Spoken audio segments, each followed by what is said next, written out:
Element 3.4 risk assessment. आइए start करते हैं कि रिस्क असेसमेंट क्या होता है। जैसा कि आप देख रहे हैं कि रिस्क असेसमेंट जो है ना, रिस्क को आकलन करना, अगर हिंदी में बोले तो हमें पता करना होगा कि रिस्क कितना है। रिस्क जो है लो, मीडियम, हाई होता है। तो आइए देखते हैं कि रिस्क जानने से पहले, रिस्क असेसमेंट जानने से पहले हमें दो चीज़ का ज्ञान होना चाहिए। एक तो हजार्ड क्या होता है और एक जो है रिस्क क्या होता है। तो हजार्ड क्या होता है? कोई भी ऐसा चीज़ जिसमें हमें नुकसान पहुंचाने की क्षमता हो, यानी कि something with the potential to cause harm. तो हमें क्या नुकसान पहुंचा सकता है? कोई फिजिकल पहुंचा सकता है, केमिकल कोई पहुंचा सकता है, बायोलॉजिकल तरीके से, इकोनॉमिक्स और साइकोलॉजिकल। ये हजार्ड के कैटेगरी हैं जिसमें ये सब हो सकता है।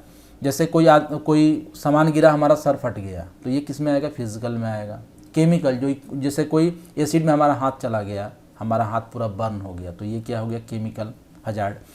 तो रिस्क क्या होगा कि हम इन सब जो भी हजार्ड होंगे, likelihood of harm occurring combination with the severity and foreseeable harm, यानी कि क्या चांस है कि वो एक्सीडेंट हो सकता है, माने उस हजार्ड से हम लोग संपर्क में आ सकते हैं। जैसे एक बिजली का तार नंगा है तो एक हजार्ड है, तो जब तक हम उसके पास जाएंगे नहीं तब तक रिस्क कहाँ है? यानी कि वो छत से अगर टंगा हुआ है तो हम नहीं छुएंगे। जैसे देखेंगे 11,000 वोल्ट जो है ऊपर जाता है, हम उसको टच नहीं करते हैं तो रिस्क नहीं है। वही नीचे रहेगा तो रिस्क क्या हो गया? ज़्यादा हो गया।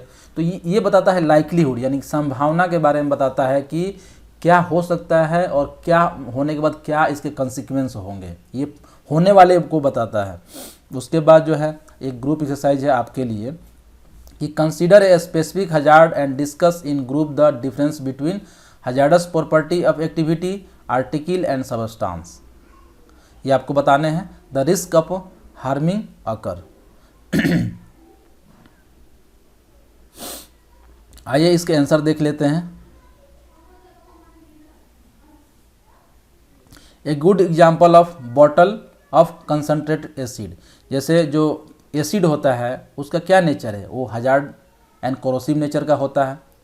उसके बाद जो है रिस्क क्या होता है? Depend upon use. जैसे स्कूल एक्सपेरिमेंट अगर आप कर रहे हैं तो इन बॉटल वेल लेबल्ड होना चाहिए, लेबल लगाना चाहिए कि इसमें एसिड है, ताकि बच्चे उसके छुए नहीं, पढ़ के समझ जाएं। चाइल्ड क्लोजर, चाइल्ड के नज़दीक नहीं रखें। लॉक इन टेक्नीशियन कपबोर्ड, उसको टेक्नीशियन कपबोर्ड में उसके अलमारी में लॉक करके रखें ताकि कोई छुए नहीं, यही ना उसका बचने का उपाय है। और उसके बाद जो है what is the hazard, hazard क्या है इसमें? उसका जो कोरोसिव नेचर है वो हजार्ड है। व्हाट इज़ द रिस्क, तो रिस्क इसमें बहुत लो है अगर हम उसको बंद करके रखते हैं तो। उसके बाद नेक्स्ट है the risk decanted into the unmarked breaker of an experiment. 25, ये आप देखेंगे कि जैसे अगर उसको अच्छे से नहीं रखते हैं तो हजार्ड क्या कोरोसिव रहेगा, लेकिन इस रिस्क क्या हो जाएंगे? हाई हो जाएंगे। तो it is important to note that hazard has exactly same properties potential in each scenario, but because of the way it was used the people expose to risk change. यानी कि आप जानते हैं कि मैंने बताया आपको एग्जांपल्स हैं कि जैसे बिजली का तार है, अगर वो नीचे है, नंगा है, नीचे है, तो क्या है? रिस्क ज़्यादा है। हम ऊपर में है, हमारे ओवरहेड के ऊपर में है, तो क्या है? रिस्क कम है। यानी कि देख रहे हैं हजार्ड तो सेम रह रहा है, बट हम कैसे उसको यूज़ कर रहे हैं ना, उसके अनुसार उसका रिस्क चेंज हो रहा है। तो आइए नेक्स्ट स्लाइड में देखते हैं की words and phrase. Risk profiling क्या होता है? तो आप जानते हैं कोई भी कंपनी होता है उस पर कुछ रिस्क होते हैं, यानी कि उसे क्या प्रभावित कर सकता है, उसके लिए बहुत सारे रिस्क हैं। तो उस रिस्क को जो है हम नोट डाउन करते हैं, उसे क्या बोलते हैं? Risk profiling. यानी कि process of identifying and assessing range of risk. हम क्या करते हैं? आइडेंटिफाई करते हैं और एसेस करते हैं, यानी कि आकलन करते हैं रिस्क दैट थ्रेटेन ऑर्गेनाइजेशन, जो ऑर्गेनाइजेशन को नुकसान पहुंचा, जो आपकी कंपनी को नुकसान पहुंचा सकता है, इसे हम क्या बोलते हैं?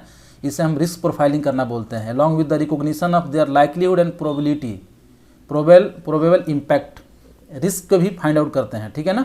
And the current risk management control in place, और अभी हमारे पास क्या कंट्रोल मेजर है?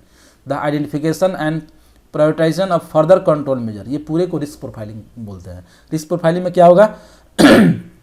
हजार्ड को उसके रिस्क को आइडेंटिफाई किया जाएगा, क्या क्या रिस्क है, साथ में इसमें क्या क्या नुकसान पहुंचा सकता है, यानी कंसिक्वेंस को, और उसके बाद जो है इसके क्या इम्पैक्ट होंगे, अगर हमारे इस तरह का होता है तो ऑर्गेनाइजेशन पे क्या इम्पैक्ट होंगे, और उसके साथ साथ जो है अभी कंट्रोल मेजर कौन सा है और रिकमेंडेड कंट्रोल मेजर लेना है और उसको समय से बंद करना है। तो ये जो है पूरे प्रोसेस को हम लोग रिस्क प्रोफाइलिंग बोलते हैं। तो किसी भी कंपनी का रिस्क प्रोफाइलिंग होता है। उसके बाद कीवर्ड्स एंड फ्रेज, आइए देखते हैं उसमें जो हमारा दूसरा पॉइंट है वो रिस्क असेसमेंट क्या होता है। तो रिस्क असेसमेंट क्या है, एक फॉर्मल प्रोसेस है of identifying preventive and protective measures.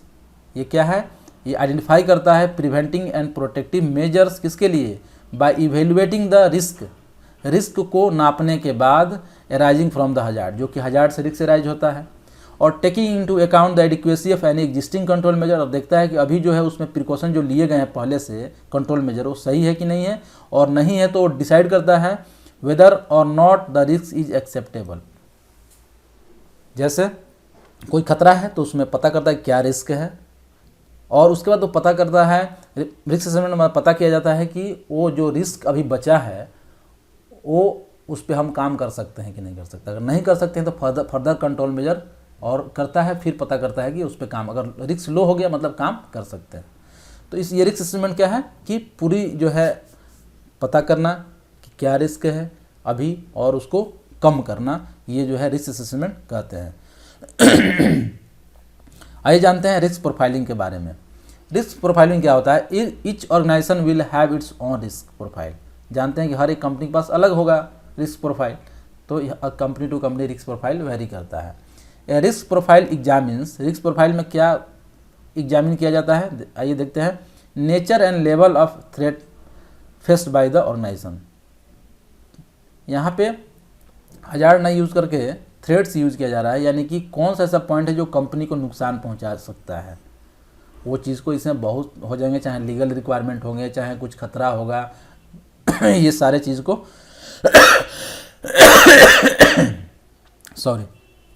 Consider करेंगे। सेकेंड जो पॉइंट है likelihood of those adverse effect occurring, यानी कि वो लाइकलीहुड क्या है, वो इफेक्ट कब हो सकता है। जैसे मान लेते हैं कि अगर गैस है, गैस प्लांट है, तो गैस वो रिलीज होने का क्या चांस है, उसमें भी उसको हम मेंशन करेंगे। जैसे कोई केमिकल प्लांट है, उसमें गैस स्टोर किया गया है, तो गैस क्या है, एक थ्रेट है किसके लिए, कंपनी के लिए। अब इसका रिलीज होने का क्या चांस है, ये है उसका लाइकलीहुड। और उसके बाद the effectiveness of control measure in place manage those risk, और इस पे अभी कंट्रोल मेजर क्या लिए गए हैं, यानी कि रिस्क, इसको गैस रिलीज ना हो इसके लिए प्रॉपर वहाँ पे सेंसर लगे हुए हैं, मेंटेनेंस किया जा रहा है, तो इस चीज़ को चेक करेंगे रिस्क प्रोफाइलिंग में। इफेक्टिवनेस को देखेंगे कि वो कंट्रोल मेजर वहाँ पे जो लोग काम कर रहे हैं वो कितने कॉम्पिटेंट है, तो ये होता है रिस्क प्रोफाइलिंग में। The outcome of risk profiling will be that the right risk have been identified and prioritise for action. मान लेते हैं कि वहाँ पे अच्छे कॉम्पिटेंट पर्सन नहीं है, वहाँ का सेंसर सब खराब हो गया, जो गैस प्लांट है, टैंक का जो है थिकनेस कम हो रहा है, यानी कि लीकेज होने का चांस है, तो हम लोग क्या करेंगे, उसको प्रायोरिटाइज करेंगे कि 1 महीने में इसे कंप्लीट कर लेना है। The right control measures have been identified और इम्प्लीमेंटेड, और साथ में मैं बोला कि जैसे टैंक को चेंज कराने की आवश्यकता है या टैंक का प्रॉपर मेंटेनेंस की जरूरत है, तो हमने इम्प्लीमेंट किया। और minor risk has not been given disproportionate priority, यानी कि जो माइनर रिस्क है उसको हम कम प्रायोरिटी देंगे, जिसमें ज़्यादा रिस्क है उसको ज़्यादा प्रायोरिटी देंगे। उसके बाद आइए देखते हैं रिस्क प्रोफाइलिंग का प्रोसेस क्या होता है। तो रिस्क प्रोफाइलिंग के एक प्रोसेस होता है कि सबसे पहले हम लोग क्या करते हैं, आइडेंटिफाई करते हैं क्या चीज़, रिस्क को, दैट थ्रेटन ऑर्गेनाइजेशन। पता करो भाई क्या क्या है, जैसे मैं बोला कि गैस एक रिस्क है। Identify the health and safety impact, अगर गैस रिलीज होगा तो क्या होगा, आसपास की पब्लिक मरेंगे, जो कंपनी के वर्कर हैं वो मर जाएंगे, तो ये इसका इम्पैक्ट है। उसके बाद identify how well each threats is control, अब गैस रिलीज हो कैसे कंट्रोल है कि नहीं है, हाँ पूरी तरह से टैंक का मेंटेनेंस हो गया है, प्रॉपर इमरजेंसी प्लान है, प्रॉपर जो है वहाँ पे वर्कर है, शेड्यूल मेंटेनेंस हो रहा है, तो ये हम लोग करेंगे। Identify the likelihood of each threat and happening, और हर एक एक्सीडेंट ना हो इसके लिए लाइकलीहुड पता करें। जैसे गैस रिलीज होने का क्या चांस है, मान लेते हैं कि गैस रिलीज जो है पूरे 10 साल में एक बार भी नहीं हुआ है, और क्या करने से हो सकता है, तो इसकी प्रोबेबिलिटी निकालेंगे। उसके बाद प्रायोरिटाइज द थ्रेड, और जो चीज़ ज़्यादा होने का चांस है ना उस चीज़ पे हम लोग प्रायोरिटी देंगे और उसको हम लोग पहले काम करेंगे। तो ये होता है risk profiling. Purpose of risk assessment क्या होता है? तो रिस्क असेसमेंट मैंने बताया था कि वो क्या करता है, रिस्क को पता करता है और इसका मेन एम होता है, पर्पस होता है कि डेथ और पर्सनल इंजरी को रोकना। उसमें क्या था, और रिस्क प्रोफाइलिंग में ऑर्गेनाइजेशन के बारे में था, जबकि इसमें क्या है, पर्सनल डेथ को और पर्सनल इंजरी को रोकने की बात हो रही है। Other types of loss incident, किसी तरह का इंसिडेंट ना हो उसे, ब्रीचेज ऑफ स्टैट्यूट, ये लॉ तो स्टैट्यूट लॉ बोलते हैं इसे, ये किसी तरह का वहाँ पे जो भी लॉ है उसे जो है ब्रीच ना हो, उल्लंघन ना हो, उसके लिए। The cost of losses, loss के कॉस्ट को रोकने के लिए जो है रिस्क असेसमेंट करते हैं। ए सुटेबल और सफिशिएंट रिस्क असेसमेंट क्या होता है? तो ऐसा कोई रिस्क असेसमेंट जिसमें आइडेंटिफाई सिग्निफिकेंट रिस्क हो, माने वो रिस्क को, जो बड़ा रिस्क हो उसको पहचान ले। Enable employer to identify the and prioritise control measures, ये एम्प्लॉयर को ये इनेबल करता है कि वो किसी भी रिस्क को प्रायोरिटाइज करे और उसको कंट्रोल मेजर्स को पता कर ले, प्रायोरिटाइज कर ले। और उसके बाद appropriate to the nature of the work and disproportionate to the risk, ये अप्रोप्रिएट, नेचर ऑफ वर्क के अप्रोप्रिएट होना चाहिए और proportionate to the risk, risk ज़्यादा हो यानी कि प्रायोरिटेशन उसको फर्स्ट देना है। Valid for reasonable time, reasonable time के लिए वैलिड होता है। रिस्क असेसमेंट हमेशा 1 साल या 6 महीना के बाद रिव्यू करना चाहिए, कोई चेंज हो तो रिव्यू करना चाहिए, तब जाके ये सूटेबल कंट्रोल मेजर इसको बोलते हैं, सूटेबल एंड सफिशिएंट। ये ग्रुप एक्सरसाइज है आपके लिए कि सोर्स कैन बी इंटरनल और एक्सटर्नल टू द ऑर्गेनाइजेशन, आप दोनों सोर्स का यूज कर सकते हैं। List all internal and external source you can think of and discuss them. तो आप इसके बारे में आइए देखते हैं नेक्स्ट स्लाइड में कि जैसे the 5 step to risk assessment, risk assessment के 5 स्टेप होते हैं। पहला क्या करते हैं, रिस्क प्रोफाइलिंग का भी जैसे स्टेप था ना, उसी प्रकार रिस्क असेसमेंट का भी स्टेप है। फर्स्ट क्या है, वो है आइडेंटिफाई हजार्ड, आपको खतरे को पहचानना है। स्टेप 2 क्या है, identify people who might be harm and how, कौन से लोग प्रभावित होने वाले हैं, वर्कर, विजिटर, एम्प्लॉयर, जो भी लोग हैं उनको इसमें शामिल करना है। Evaluate the risk and decide on precaution, आपको रिस्क को इवेलुएट करना है और प्रिकॉशन क्या लेना है उसके ऊपर आपको डिसाइड करना है। ये थर्ड स्टेप में है। स्टेप 4 कहता है record the significant finding and implement, आपको जो आपने उसमें फाइंडिंग पाया, जो रिस्क को इवेलुएट किया, उसको आप रिकॉर्ड करिए और इम्प्लीमेंट करिए। और स्टेप 5 कहता है रिव्यू एंड अपडेट नेसेसरी, और समय समय पे इस चीज़ को अपडेट करिए। जैसे अभी काम चेंज हो गया तो आप फिर से रिस्क असेसमेंट बनाइए, इसको अपडेट करिए, एक ही रिस्क असेसमेंट हमेशा नहीं चलेगा। उसके बाद जो है, आइए फर्स्ट स्टेप स्टार्ट करते हैं। आइडेंटिफाई द हजार्ड्स, खतरे को पहचानना है। तो खतरा होता क्या है, हजार्ड होता क्या है? Something which has potential to cause harm, कोई भी ऐसा चीज़ जिसमें नुकसान पहुंचाने की क्षमता हो। जैसे हाइट क्या है, एक खतरा है। तो आइए जानते हैं हजार्ड कितने तरह का होता है, टाइप ऑफ हजार्ड। तो एक सेफ्टी हजार्ड, दूसरा हेल्थ हजार्ड। यहाँ पे 2 कॉलम दिया गया है। एक सेफ्टी हजार्ड जो होगा वो क्या होगा, capable of causing physical injury, जिसमें कुछ फिजिकल हो, कट और बर्न इस तरह का हो, उसे हम सेफ्टी हजार्ड बोलेंगे। और जिसमें हमें दिखेगा नहीं बट डिजीज हो, कुछ इल हेल्थ हो, इसे हम हेल्थ हजार्ड बोलेंगे। तो सेफ्टी हजार्ड हमारे साइटों पे क्या क्या होता है, वर्क एट हाइट, गिरने से कोई फिजिकल इंजरी होगा, यानी कट होगा, ब्रोकन बोन होगा, इस तरह का कुछ होगा, तो ये क्या है, safety hazard. Falling object, moving vehicles, machinery, कोई मशीनरी चल रही है तो इलेक्ट्रिसिटी जानते ही हैं। केमिकल क्या करता है, फिजिकली बर्न करेगा हमें ऊपर से चमड़े को। लो ऑक्सीजन कंसंट्रेशन और deep water, fire explosion, animals क्या करेगा, काटेगा, ब्लड निकलेगा, वायलेंस, मारपीट होंगे, ये सब जो है सेफ्टी हजार्ड में आते हैं। हेल्थ हजार्ड में क्या क्या आता है, capable of causing occupational disease और इल हेल्थ जो है, ये क्या होता है हमारे, इसको हेल्थ हजार्ड बोलते हैं।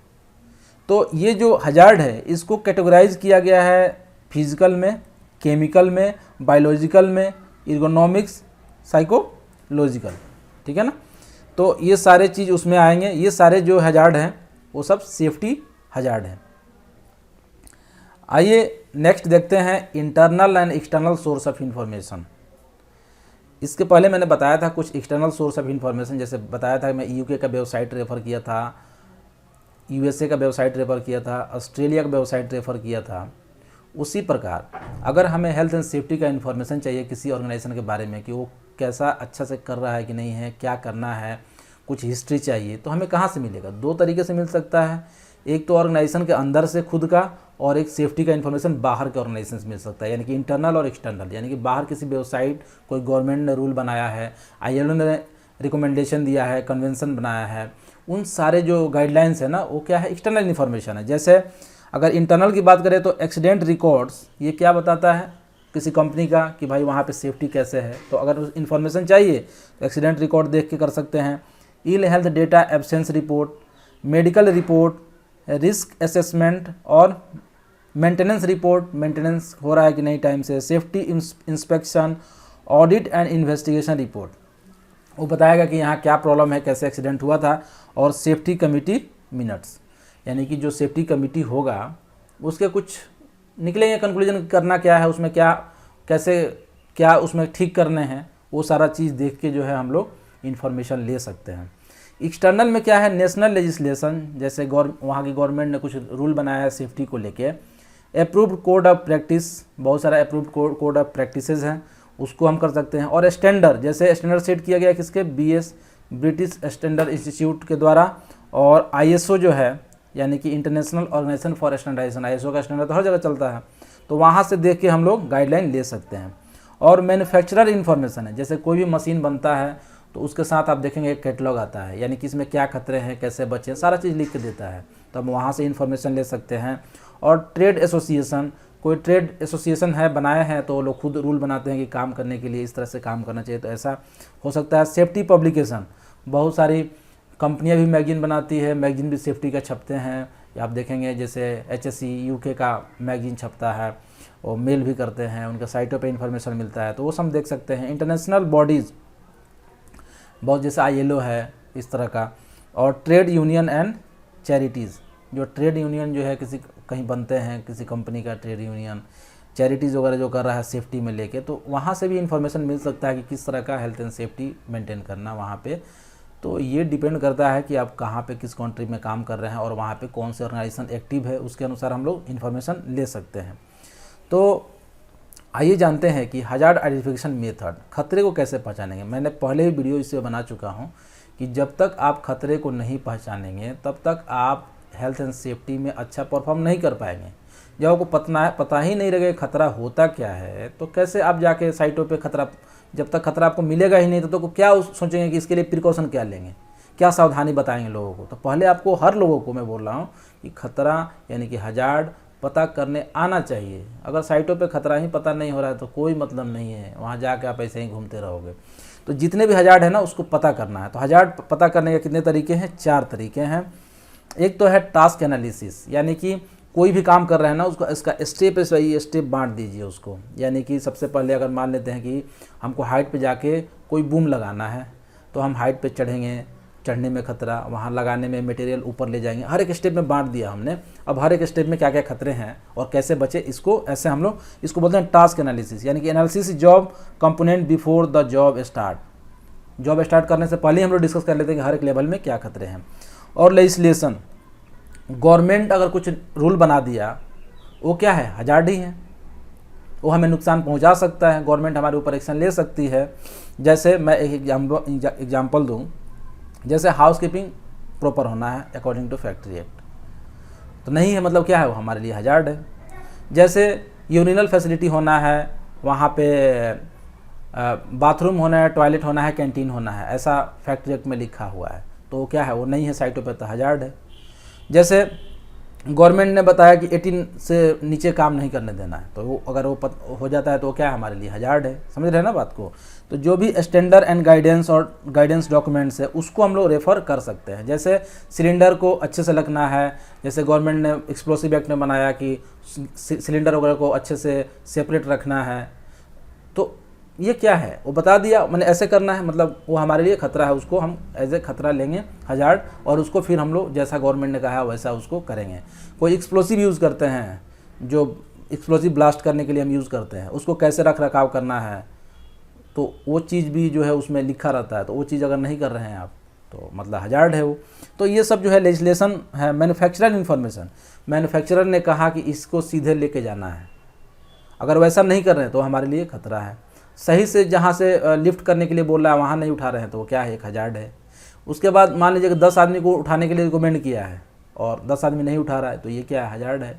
मतलब कि कोई भी ऐसा चीज़ जो हमें नुकसान पहुंचा सकता है। Manufacturer chemical safety data sheet जो बता रहा है कि इसे हमें ग्लव्स लगा के केमिकल को टच करना चाहिए, अगर नहीं टच कर रहा है कोई ग्लव्स लगा के वो हमारे लिए हजार्ड है, क्योंकि उसमें उसके MSDS में सेफ्टी डेटा शीट जो होता है ना उसमें लिखा रहता है कि आपको ये फायर एक्सटिंग्विशर इसके साथ रहना चाहिए यहाँ पे अगर आग लगे बुझाने के लिए, अगर नहीं है हजार्ड है। इस तरह से जो है ना, आप मैं जो बोल रहा हूँ ऐसा नहीं कि हर एक बात इसमें सही हो, बट मैं एक एग्जांपल दे रहा हूँ जिससे कि आपको एक नॉलेज बढ़े। और ऑपरेटिंग हैंडबुक, जैसे कि आप देखेंगे बहुत सारे मशीन चलाने के लिए एक ऑपरेटिंग हैंडबुक मिलता है कि कैसे इस मशीन को यूज़ किया जाना चाहिए, तो वो उसमें से अगर उसको बाईपास कोई करता है उस मशीन को चलाने में तो वो हजार्ड है। उसके बाद इंसिडेंट डेटा, यानी कि एक्सीडेंट और नियर मिस और इल हेल्थ, यहाँ से हजार्ड आइडेंटिफाई कर सकते हैं। यानी कि डेटा देख के मान लेते हैं कि एक ही एक्सीडेंट बार बार पहले हुआ है तो वो चीज़ वैसा सिचुएशन है तो हमारे लिए हजार्ड है। इस तरह से जो है हम ये सब डेटा देख के भी हम लोग हजार्ड को आइडेंटिफाई कर सकते हैं। अब जो नेक्स्ट स्लाइड है वो है हजार्ड आइडेंटिफिकेशन मेथड, यानी कि कौन सा मेथड है। हजार्ड आइडेंटिफिकेशन मेथड क्या होता है, टास्क एनालिसिस, यानी कि हम टास्क को मैंने बताया कि छोटे छोटे पार्टों में बांट देते हैं। छोटे छोटे पार्ट में कैसे बांटते हैं, टास्क एनालिसिस करते हैं। यानी कि टास्क एनालिसिस मैंने बताया था पहला पॉइंट में, तो टास्क एनालिसिस कैसे करेंगे, तो सबसे पहले सेलेक्ट टास्क करेंगे, टास्क को सिलेक्ट किया यानी कि क्या करना है, record the stage of the task, stage में बांट देना है, एक टास्क को स्टेज में बांट देना। जैसे मैं बताया ना हाइट पे चढ़ना है, बूम लगाना है, तो पहले हाइट पे चढ़ना, फिर मटेरियल को उठाना, ये सब स्टेप बांट दिए उसमें। Evaluate risk associated with the each stage, हर एक स्टेज में जो है ना हम लोग रिस्क जो है को इवेलुएट करेंगे, यानी कि लो मीडियम हाई। और उसके बाद develop the safe working method, और उसका SOP बनाएंगे। जैसे हमें हाइट पे चढ़ना है तो बेल्ट लगा के चढ़ना है, वहाँ इरेक्शन के लिए ये इतने टन का क्रेन की हो सकता है। उसके बाद जो है एक रिगर जो है उसे गाइड करेगा, एक घाई रोप्स बांध के उसे गाइड करेंगे। ये सब क्या है, एक हमने तरीका बनाया, तो हम लोग एक SOP डेवलप करेंगे। Implement the safe working method, और जो सेफ वर्किंग मेथड हमने बनाया उसको इम्प्लीमेंट करेंगे, और साथ में मॉनिटर टू इंश्योर इफेक्टिवनेस, और जिस तरह से बनाया उसी तरह से काम हो रहा है कि नहीं उसके लिए मॉनिटरिंग करना पड़ेगा, सुपरविजन देना पड़ेगा वहाँ पे। उसके बाद जो नेक्स्ट क्वेश्चन है वो है स्टेप 2 रिस्क असेसमेंट का जो नेक्स्ट स्टेप है। जैसे पहला था क्या, आइडेंटिफाई हजार्ड, सेकेंड स्टेप क्या है, identify the people eight the risk, यानी किन लोगों को खतरा है, तो जो वहाँ पे काम करेगा खतरा है। जैसे अगर एक रोड पे अगर आप काम कर रहे हैं साइड में, तो जितने भी वहाँ पब्लिक जाएगी उनको खतरा है, आपको भी खतरा है। तो ऐसे हम लोगों को पहचानेंगे।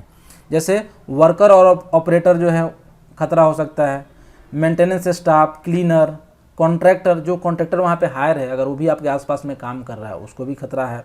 विजिटर, कुछ लोग जो घूमने के लिए आते हैं कंपनी में उनको भी खतरा है। और member of the public even trespasser, और मेंबर ऑफ द पब्लिक जो है, जो पब्लिक आपके आसपास से गुजरती है उन्हें भी खतरा है। तो ये सब लोग जो है, ये तो कॉमन चीज़ें बताया जा रहा है, बट जब आप रिस्क असेसमेंट करेंगे ना तो आपको वहाँ पे पता करने का इनमें से कौन लोग, सब लोग तो नहीं हो सकता है, कहीं हो सकता है 2 लोग हो, 4 लोग हो, इसमें से 2 ही कैटेगरी के लोग हों वहाँ पे, तो आपको उसके अनुसार पहचानना है।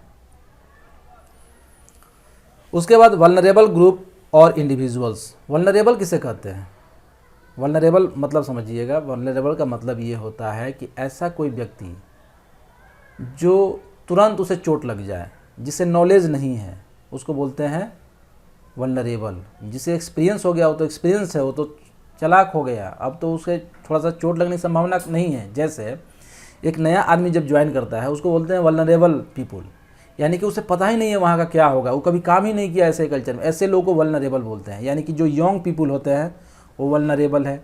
न्यू एंड एक्सपेक्टेंट मदर, कोई औरत है तुरंत बच्चे को जन्म दी है, यानी कि ऐसा तुरंत न्यू बॉर्न बर्थ जो है मदर है, या कोई माँ जो है बच्चे को जन्म देने वाली है, ऐसे लोग जो है ना थोड़ा उनका मूवमेंट कम हो जाता है, उनका कई तरह का परसेप्शन ठीक ठाक नहीं रहता है, ऐसे लोग को चोट लगने का, ऐसे लोगों को ज़्यादा चांस रहता है। और डिसेबल्ड वर्कर, जिसके पास आँख से दिखाई नहीं दे रहा है, कान से सुनाई नहीं दे रहा है, इनको तो इजीली चोट लगेगा, क्योंकि मान लेते हैं अगर कान से सुनाई नहीं दे रहा है, हमने सायरन बजाया, आग लग गया, वो भाग ही नहीं पाएगा, तो ऐसे लोगों को ज़्यादा नुकसान होने की संभावना होती है। और लोन वर्कर, कोई अकेले में काम करेगा ना, ऐसे लोग को बोलते हैं वल्नरेबल ग्रुप ऑफ और इंडिविजुअल, वल्नरेबल पीपुल बोलते हैं। कोई अकेले में काम करेगा, अगर कोई भी उसे कुछ भी हो जाता है उधर, तो कौन उसे रिपोर्ट करेगा, कौन बताएगा, कौन उसको हॉस्पिटल ले जाएगा, ये चीज़ तो नहीं हो पाएगा ना। इसको बोलते हैं लोन वर्कर, यानी कि अकेला जो काम कर रहा है कहीं जाके, तो अकेले काम करना तो अलाउड नहीं है, खासकर मैं अलाउ नहीं करता हूँ, क्योंकि कभी भी किसी के साथ कुछ हो जाए तो कोई देखने वाला नहीं रहेगा, कोई उसको बचाने वाला नहीं रहेगा। तो अकेले 2 आदमी है तो तुरंत एक आदमी उसको हॉस्पिटल पहुंचा देगा। उसके बाद स्टेप 3 है evaluate the risk and decide on precaution. हमने हजार्ड को आइडेंटिफाई कर लिया, हमने किस व्यक्ति को, कौन सा व्यक्ति रिस्क में है, यानी पीपुल एट रिस्क हमने आइडेंटिफाई कर लिया। अब हमारा काम है रिस्क को पता करना कि रिस्क लो है, मीडियम है, हाई है, कितना रिस्क है। तो risk evaluating the risk and deciding on precaution. और जब रिस्क हमें पता हो जाएगा तो हम डिसाइड करेंगे कि हम क्या सावधानी लें वहाँ पे। तो is there level of risk acceptable और does it need to be reduced. क्या जो रिस्क अभी है साइड पे वो एक्सेप्टेबल है, यानी कि इसमें काम कर सकते हैं। अगर नहीं कर सकते हैं तो क्या इसे और कम करने की आवश्यकता है। देखो मैं बताता हूँ, आदमी जन्म लेता है तो रिस्क रहता ही रहता है उसके लाइफ में। आप रोड पे चल रहे हो तभी रिस्क है, घर में बैठे हो तभी रिस्क है, यानी कि जन्म ले लिए हो तो रिस्क में ही चल रहे हो। रिस्क में तो काम करते ही हम लोग हैं, बट हाई रिस्क में नहीं करते हैं। हमें लो में काम करना है, हाई में कभी नहीं करना। तो इसमें हम लोग जानेंगे कि लो किसको बोल देंगे, हाई किसको बोलेंगे, मीडियम किसको बोलेंगे। तो मैं कभी भी साइड पे हाई रिस्क वाले को काम करने के लिए अलाउ नहीं करता हूँ, क्योंकि हाई रिस्क में काम करना मतलब कि वहाँ जान जाना, तुरंत फैटल एक्सीडेंट होना इसको बोलते हैं। तो आइए देखते हैं रिस्क जो है, रिस्क को नापने का तरीका ये है, रिस्क का फार्मूला है, रिस्क मतलब लाइक्लीहुड, यानी कि क्या चांस है। रिस्क लाइक्लीहुड मतलब चांस, और सीवियरिटी यानी कि अगर ये होता है तो कितना हमको नुकसान होगा, तो इसको बोलते हैं सीवियरिटी। ये दोनों को गुणा करने के बाद, मल्टीप्लाई करने के बाद हमको मिलता है रिस्क। ये रिस्क का फॉर्मूला है, आप समझ लीजिए। रिस्क मतलब क्या चांस है, यानी कि लाइक्लीहुड, और इससे कितना हमको नुकसान होगा, ये दोनों को मल्टीप्लाई करने के बाद हम रिस्क निकालते हैं। तो लाइक्लीहुड जो है क्या हो सकता है, देखो चांस जो है कोई घटना होने का चांस, आप लोगों ने पढ़ा होगा, अगर मैथ पढ़ा होगा तो प्रोबेबिलिटी जिसको बोलते हैं। प्रोबेबिलिटी क्या होता है, अगर एक सिक्का फेंका तो या तो हेड आ सकता है नहीं तो टेल आ सकता है, तो 50-50 चांस हो गया, समझ गए ना। जस्ट लाइक इस तरह इसमें भी वैसे ही करेंगे। इसमें 5 स्केल हमने रखा है 1 to 5, यानी कि जब जो है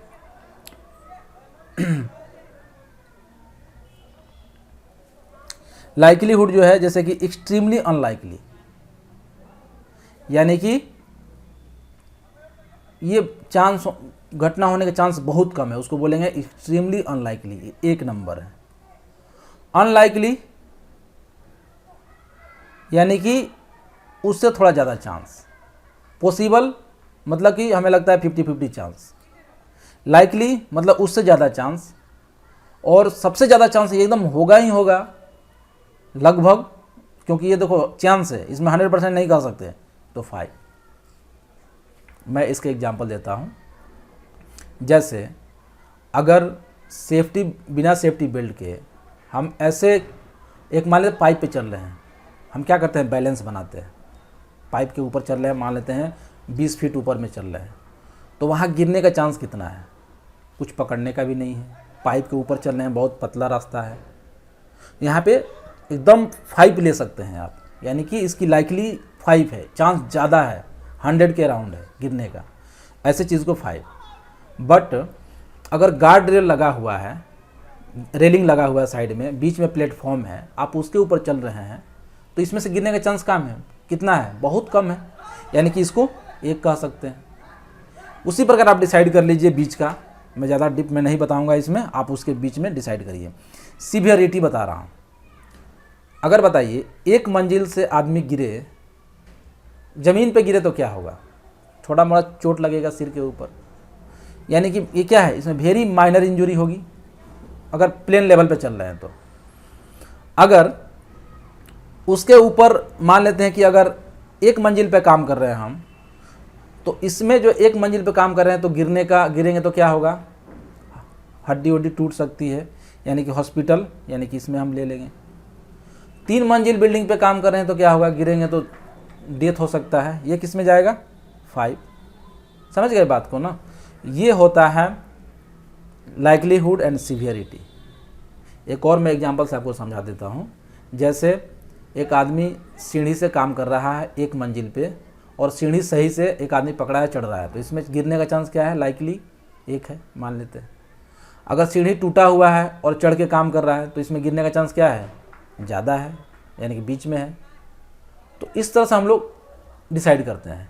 अगर एक मंजिल पे काम कर रहा है तो सीवियरिटी क्या होगा, कम होगा। 3 मंजिल पे काम कर रहा है तो क्या होगा, गिरने के बाद सीवियरिटी, यानी कि चोट लगने ज़्यादा चोट लगेगा। तो देख रहे हैं ना, अब जैसे जैसे ऊंचाई बढ़ रही है उसी प्रकार हम लोग डिसाइड करेंगे। आगे आप लोग देखते हैं, उसमें जो नंबर दिए थे, सीवियरिटी को हमने दिया था 1 to 5 और लाइक्लीहुड को दिया था, यानी कि चांस को दिया था हम लोग 1 to 5। एक आदमी पाइप के ऊपर, मैंने बताया, चल रहा है 30 फीट ऊपर में है और उसमें कोई रेलिंग नहीं है, पतले पाइप पे चल रहा है, गिरने का चांस, यानी कि गिरने का चांस यहाँ पे 5 है। और गिरेगा तो मान लो 30 फीट में क्या होगा, फैटल एक्सीडेंट होना है, यानी कि उसका डेथ हो जाना है, यानी कि 5। तो सीवियरिटी 5 एंड लाइक्लीहुड 5 दोनों को मल्टीप्लाई करेंगे। अगर 5 × 5 कर देते हैं तो कितना आ जाएगा, 25। ये वाला, ये रेड में देख रहे हैं ना, ये रेड है, इतना रेड है, इसके बीच में आएगा काम को तुरंत स्टॉप करना है, काम बंद करो, नहीं काम होगा। तो ये हो गया हमारा। और इसमें जब आएगा, यानी कि क्या है, मीडियम नहीं है, मीडियम से ऊपर है। येलो में आएगा तो वार्निंग है, आपको कंट्रोल मेजर लेना है, यहाँ भी काम बंद कर देंगे, इसमें भी। और इसमें हम क्या करेंगे, कंट्रोल मेजर लेके, यानी कि प्रिकॉशन लेके इसको ग्रीन में लाएंगे। और जब 1 to 2 रहे ना तो हम इसमें काम कर सकते हैं, इसमें कोई दिक्कत नहीं है। 4 ये जो इसमें ये भी ग्रीन है ना, इसमें भी काम कर सकते हैं, बट आपको थोड़ा सावधानी लेके काम करना होगा। हम लोग ऐसे डिसाइड करते हैं जब साइटों पे काम करते हैं ना, किस काम को करने देना है, किस काम को नहीं करने देना है, हम लोग इस पे डिसाइड करते हैं। आप लोग भी जब इसको आगे, हो सकता है फ्यूचर में आप भी जब सेफ्टी इंजीनियर्स, सेफ्टी मैनेजर बनेंगे, सेफ्टी ऑफिसर बनेंगे, तो आपको ये काफ़ी हेल्प करेगा वहाँ पे डिसाइड करने में। और जब हीरा बनाते हैं ना, hazard identification and risk assessment, उसमें भी इसको यूज़ करते हैं। तो आप ये थोड़ा सा ध्यान से पढ़िएगा, और ये काफ़ी यूज होता है साइटों पे। उसके बाद जो है जनरल हायरार्की ऑफ कंट्रोल, हमने बताया कि हमने रिस्क को पता तो कर लिया कि रिस्क कितना है, लेकिन अगर रिस्क ज़्यादा हो तो हमें कैसे कम करेंगे। तो उसके लिए एक हमारे पास मेथड है, जनरल हायरार्की ऑफ कंट्रोल। ये काफ़ी हर जगह चलता है, पूरा ऑल ओवर वर्ल्ड जो है इसको फॉलो करता है। जो ISO 45001 है उसमें भी ये दिया हुआ है, इसलिए जो है ये काफ़ी अच्छा है। फर्स्ट जो है इसमें एलिमिनेशन, सेकेंड है सब्स्टिट्यूशन, थर्ड है इंजीनियरिंग कंट्रोल, फोर्थ है एडमिनिस्ट्रेटिव कंट्रोल, और सबसे लास्ट में है PPE। आइए इसको एग्जांपल से समझेंगे हम लोग। एलिमिनेशन में क्या होता है, एलिमिनेशन में जैसे मान लेते हैं हाइट पे काम करना है, हमें कोई सामान हाइट पे ले जाकर लगाना है, तो ऐसा कर सकते हैं कि हाइट पे ना करके उसे नीचे ही काम करके फिर हाइट पे पहुंचा दें। या मान लेते हैं हम पेट्रोल यूज़ कर रहे हैं, तो पेट्रोल ना यूज़ करके हम दूसरा कोई साधन यूज़ कर लें, मतलब पूरी तरह से हटा देना। कोई मशीन है जो कि बहुत ही खतरनाक है, उस मशीन को हटा दें। तो सर एलिमिनेशन, जैसे अगर हम पेंट करने से प्रॉब्लम हो रहा है हमारे साइटों पे, तो ऐसा क्यों नहीं हम पेंट किया हुआ ख़रीद के मंगा ले, तो ये क्या हो गया, पूरा का पूरा पेंटिंग ही हट गया। इसको बोलते हैं एलिमिनेशन, यानी कि पूरी तरह से ख़त्म करना। सब्स्टिट्यूशन में क्या होता है कि हम उसके जगह पे कोई ज़्यादा हजार्ड वाला था, इसको कम हजार्ड में चेंज कर दिया। जैसे पेट्रोल क्या है, एक हजार्ड है, इसमें आग लगने का चांस ज़्यादा रहता है, तो पेट्रोल ना यूज़ करके डीजल यूज़ कर लिया तो डीजल में आग लगने का चांस कम रहता है, ये थोड़ा उससे लो फ्लेमेबल है। तो ये क्या होगा, सब्स्टिट्यूट हुआ, यानी कि उसके जगह पे आ गया, इसको रिड्यूस भी बोलते हैं, कम हो गया इसमें। उसके बाद आता है इंजीनियरिंग कंट्रोल, यानी कि इंजीनियरिंग कंट्रोल में आप जानते ही हैं इंजीनियरिंग का मेथड लगा के कुछ इंजीनियरिंग में क्या करेंगे, बैरिकेशन डालेंगे, यानी कि गार्ड रेल वगैरह लगाएंगे, आइसोलेट करेंगे, टोटल कवर कर देंगे। जैसे कोई मूविंग पार्ट है उसमें हाथ फंसने का चांस है, कपड़े फंसने का चांस है, उसको कवर कर देंगे, एक गार्ड लगा देंगे। उसके बाद सेपरेशन एंड सेग्रीगेशन, जैसे गाड़ी जा रही है और आदमी जा रहे हैं, दोनों में धक्का लगने का चांस है, तो क्या करेंगे, बीच में एक बैरियर डाल देंगे, तो ये क्या होगा, separation and segregation. Partial enclosure हो सकता है, जैसे हम जो कटिंग कर रहे हैं ना, ग्राइंडिंग वगैरह का यूज़ करते हैं, उसमें देखना एक गार्ड लगा रहता है, तो उसमें आधा ढका रहता है, उसको पार्शियल इनक्लोजर कर देते हैं। सेफ्टी डिवाइस, आप देखना बहुत जगह इंटरलॉक लगा रहता है, जैसे आप ट्रांसफार्मर वगैरह जहाँ होगा ना बड़ा सा, आप जाना दरवाज़ा खोलोगे तो उसमें एक सेंसर लगा होगा, जैसे ही दरवाज़ा खोलोगे ना, अगर पावर नहीं कटा है वो ट्रांसफार्मर बंद हो जाएगा। तो ये क्या करता है, देखना आपको बिजली का झटका नहीं लगेगा, कोई गलती से जाकर ट्रांसफार्मर को नहीं छुएगा। तो ये सब हम लोग क्या करते हैं, सेफ्टी डिवाइस लगाते हैं। कई मशीनों पे मैट में लगा देते हैं सेंसर, जब मैट के ऊपर चढ़ेंगे मशीन अपने आप बंद हो जाएगा। तो ये सब चीज़ें हैं, आप इसको और भी डीप में जानना है तो गूगल सर्च कर सकते हैं, बहुत सारा चीज़ मिलेगा आपको। एडमिनिस्ट्रेटिव कंट्रोल में क्या होता है कि हम लोग सारा चीज़ तो करते हैं, एडमिनिस्ट्रेटिव कंट्रोल में हम लोग एक नियम बना देते हैं, एक SOP बनाते हैं, सेफ सिस्टम ऑफ वर्क बना देते हैं कि भाई देखो आप इस मेथड से काम करना, अगर इस तरह से काम करते हो ना तो काफ़ी आपको अच्छा लगेगा, मतलब सेफ वे में आप काम करोगे, किसी तरह का नुकसान आपको नहीं होगा। हम स्टेप बाय स्टेप उनको लिख के दे देते हैं, इसको बोलते हैं safe system of work. Reduced exposure, यानी कि मान लेते हैं कि धूप में अगर काम हो रहा है, खतरा है, हम एलिमिनेट नहीं कर सकते, धूप में काम करना ही करना है, तो ऐसा कर देते हैं 2 घंटा तुम काम करो, 2 घंटा तुम काम करो, 2 घंटा तुम, ऐसे बदल बदल के काम करो। तो ये क्या होता है, एक्सपोजर सबका कम हो जाता है। जैसे मान लेते हैं कहीं ज़्यादा साउंड है, कान खराब होने का चांस है, तो हम 8 घंटा एक आदमी को ना काम करा के 2 घंटा तुम कर लो, 2 घंटा तुम कर लो, ऐसे कर देंगे। तो ये क्या होगा, इससे भी हम लोग एक्सपोजर टाइम को रिड्यूस कर देते हैं, डोज को कम कर देते हैं। जैसे मान लेते हैं एक केमिकल के पास काम कर रहे हैं और केमिकल को अंदर जाने से हम नहीं रोक पा रहे हैं, मतलब पूरा कंट्रोल मेजर लेने के बाद भी केमिकल हल्का हल्का जा रहा है और शरीर को ये नुकसान करेगा, तो हम क्या करते हैं, इसको डोज को कम कर देंगे। यानी कि जब 4-5 आदमी लोग बारी बारी से वहाँ पे जाके काम करेगा एक ही काम को, तो डोज कम हो जाएगा एक आदमी का। और उसके बाद information, instruction, training and supervision, ये तो हमारा डेली का काम है कि सबको इन्फॉर्मेशन दे, क्या खतरा है, कैसे इंस्ट्रक्शन दे, ट्रेनिंग दें, बार बार ट्रेनिंग, जितना ट्रेनिंग देंगे कल्चर डेवलप होगा। और सुपरविज़न, अगर वहाँ पे खड़ा रहेंगे तो सेफ्टी से काम होगा और रोक टोक करते रहेंगे हम लोग कि ये गलत हो रहा है, ये सही करो, वो सही करो, ये सुपरविज़न। और सबसे लास्ट में जो है PPE, जो काम के लिए जो PPE चाहिए उसे हम लोग प्रोवाइड कर देंगे।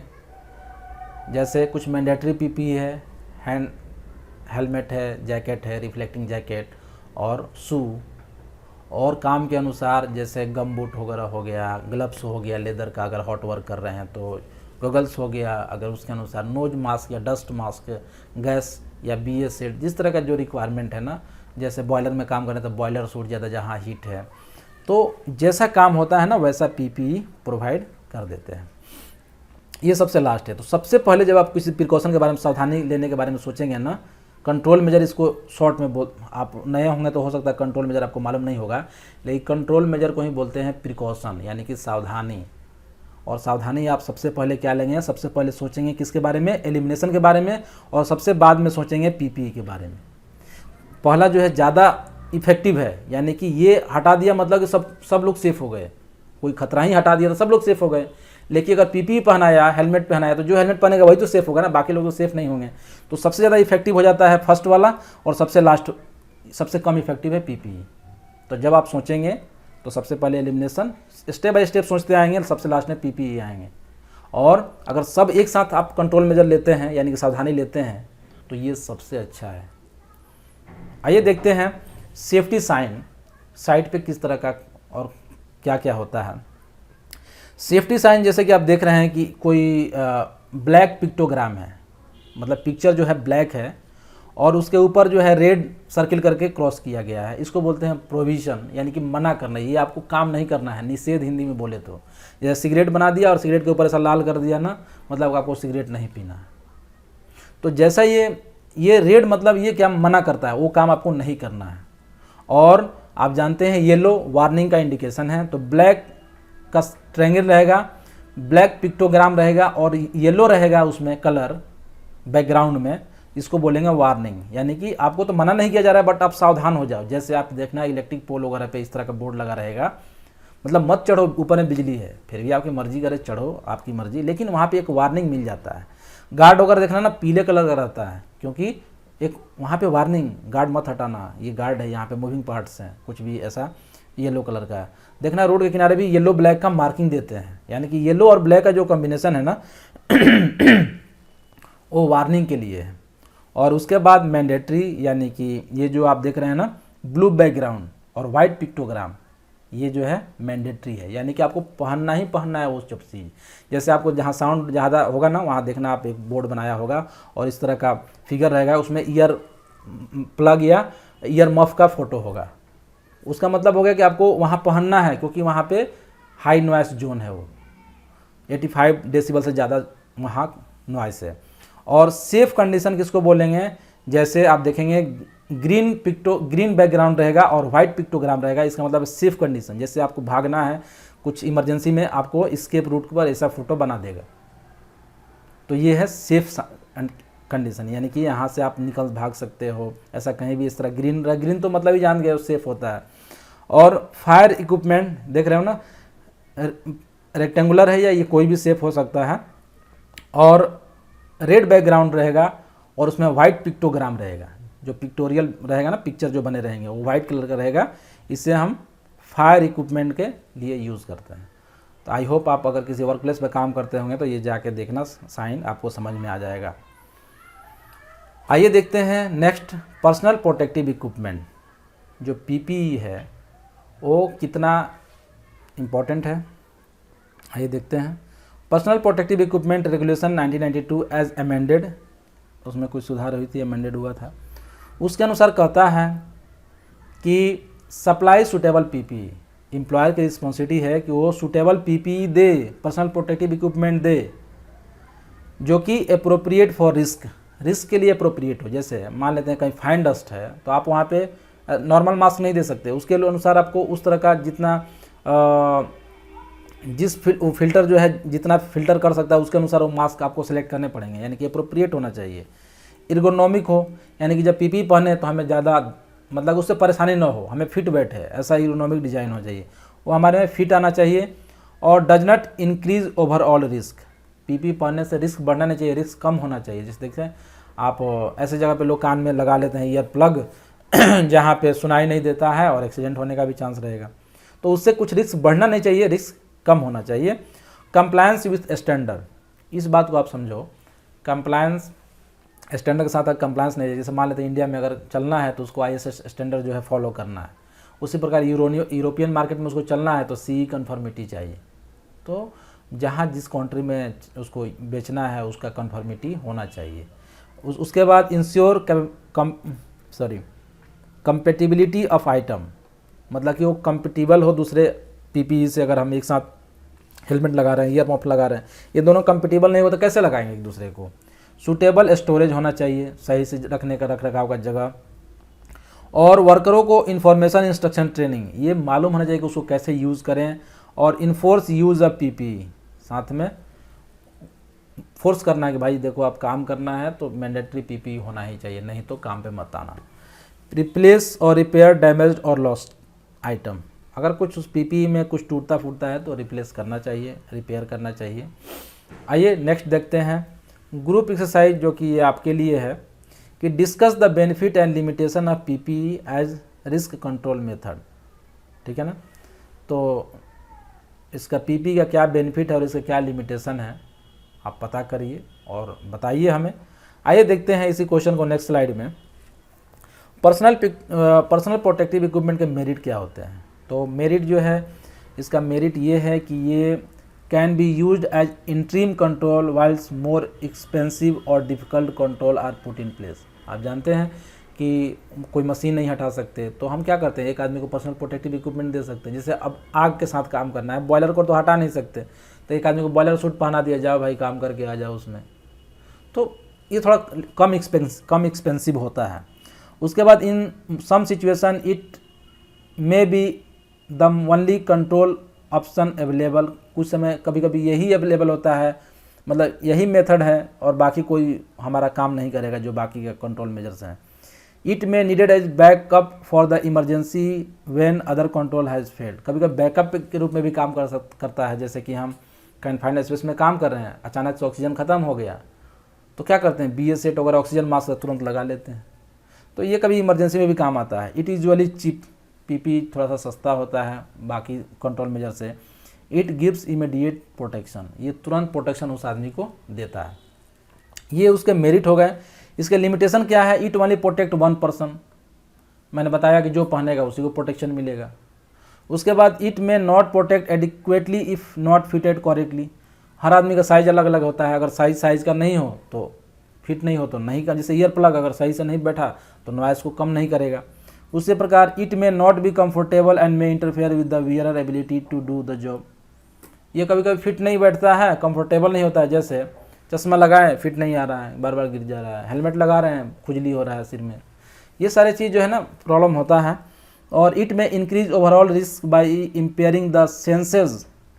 जैसे अगर गूगल्स यूज़ कर रहे हैं, अगर स्क्रैच आ गया धुंधला दिखेगा, ये तो धुंधला दिखेगा तो एक्सीडेंट होने का और चांस है।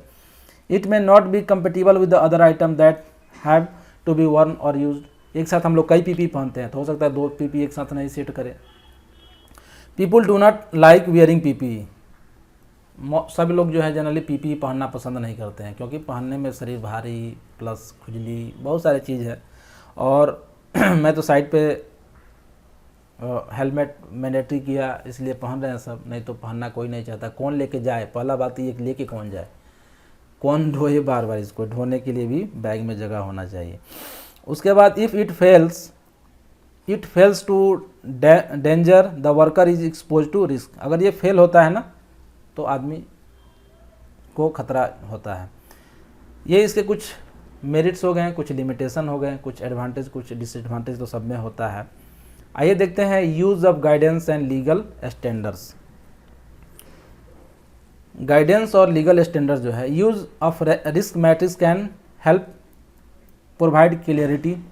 जो रिस्क मैट्रिक्स जो मैंने आपको बताए थे ना ऊपर में, जिसमें 1 to 5 लिखा था, 1 to 5 मल्टीप्लाई करके हमने बताया था कि रिस्क 25 है, उसमें 25 है, उसको रिस्क मैट्रिक्स बोलते हैं।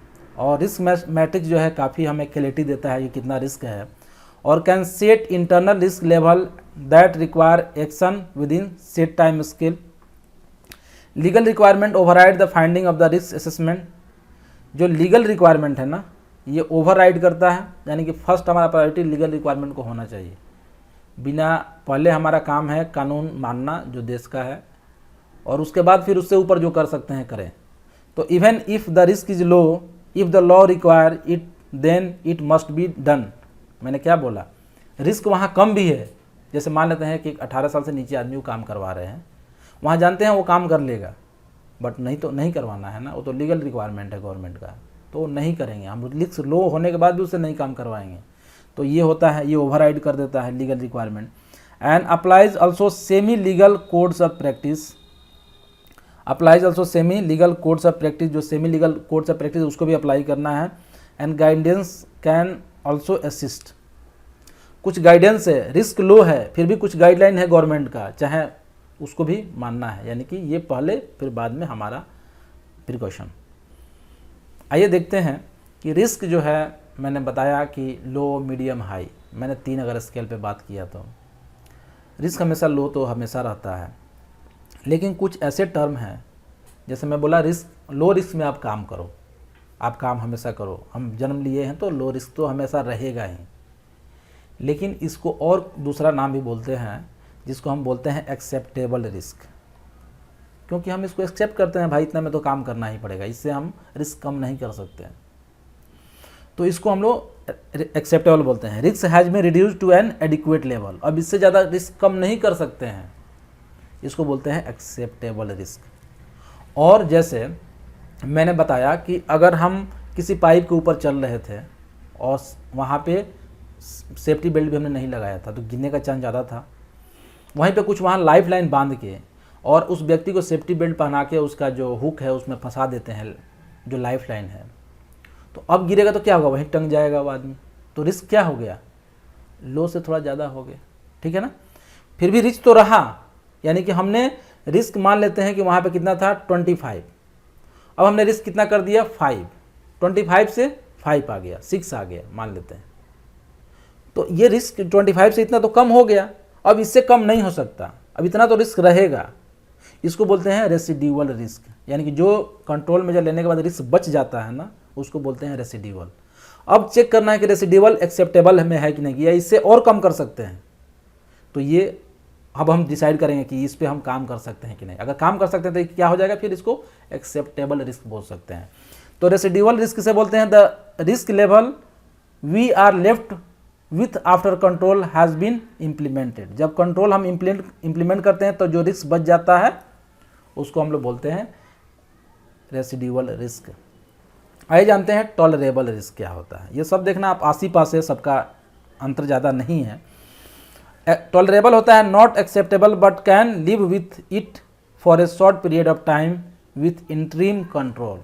जैसे मान लेते हैं कि एक्सेप्टेबल में नहीं है, मतलब उसमें रिस्क थोड़ा सा लो नहीं है, मीडियम है, बट हम कुछ समय के लिए काम कर सकते हैं। जैसे मैं बता दूं, अगर एक हाई नॉइस है, मान लेते हैं कि वहाँ 100 डेसिबल नॉइस है, तो हम जानते हैं कि वहाँ काम करेंगे तो हमारे लिए खतरा है, बट हम 1 घंटे के लिए 10-15 मिनट के लिए हम अलाउ कर देते हैं, जाओ भाई आप काम कर लो और वापस आ जाओ। तो हम क्या करते हैं, उसको अब कम नहीं कर सकते, तो हम रिस्क लेते हैं और इसको बोलते हैं टॉलरेबल रिस्क। टॉलरेट कर सकते हैं कुछ समय के लिए, ज़्यादा समय के लिए नहीं, कुछ समय के लिए टॉलरेट कर सकते हैं, इसीलिए इसको टॉलरेबल रिस्क बोलते हैं। इसको ये नॉट एक्सेप्टेबल है, लेकिन फिर भी शॉर्ट पीरियड ऑफ टाइम यहाँ लिखा हुआ है विथ इंटरिम कंट्रोल।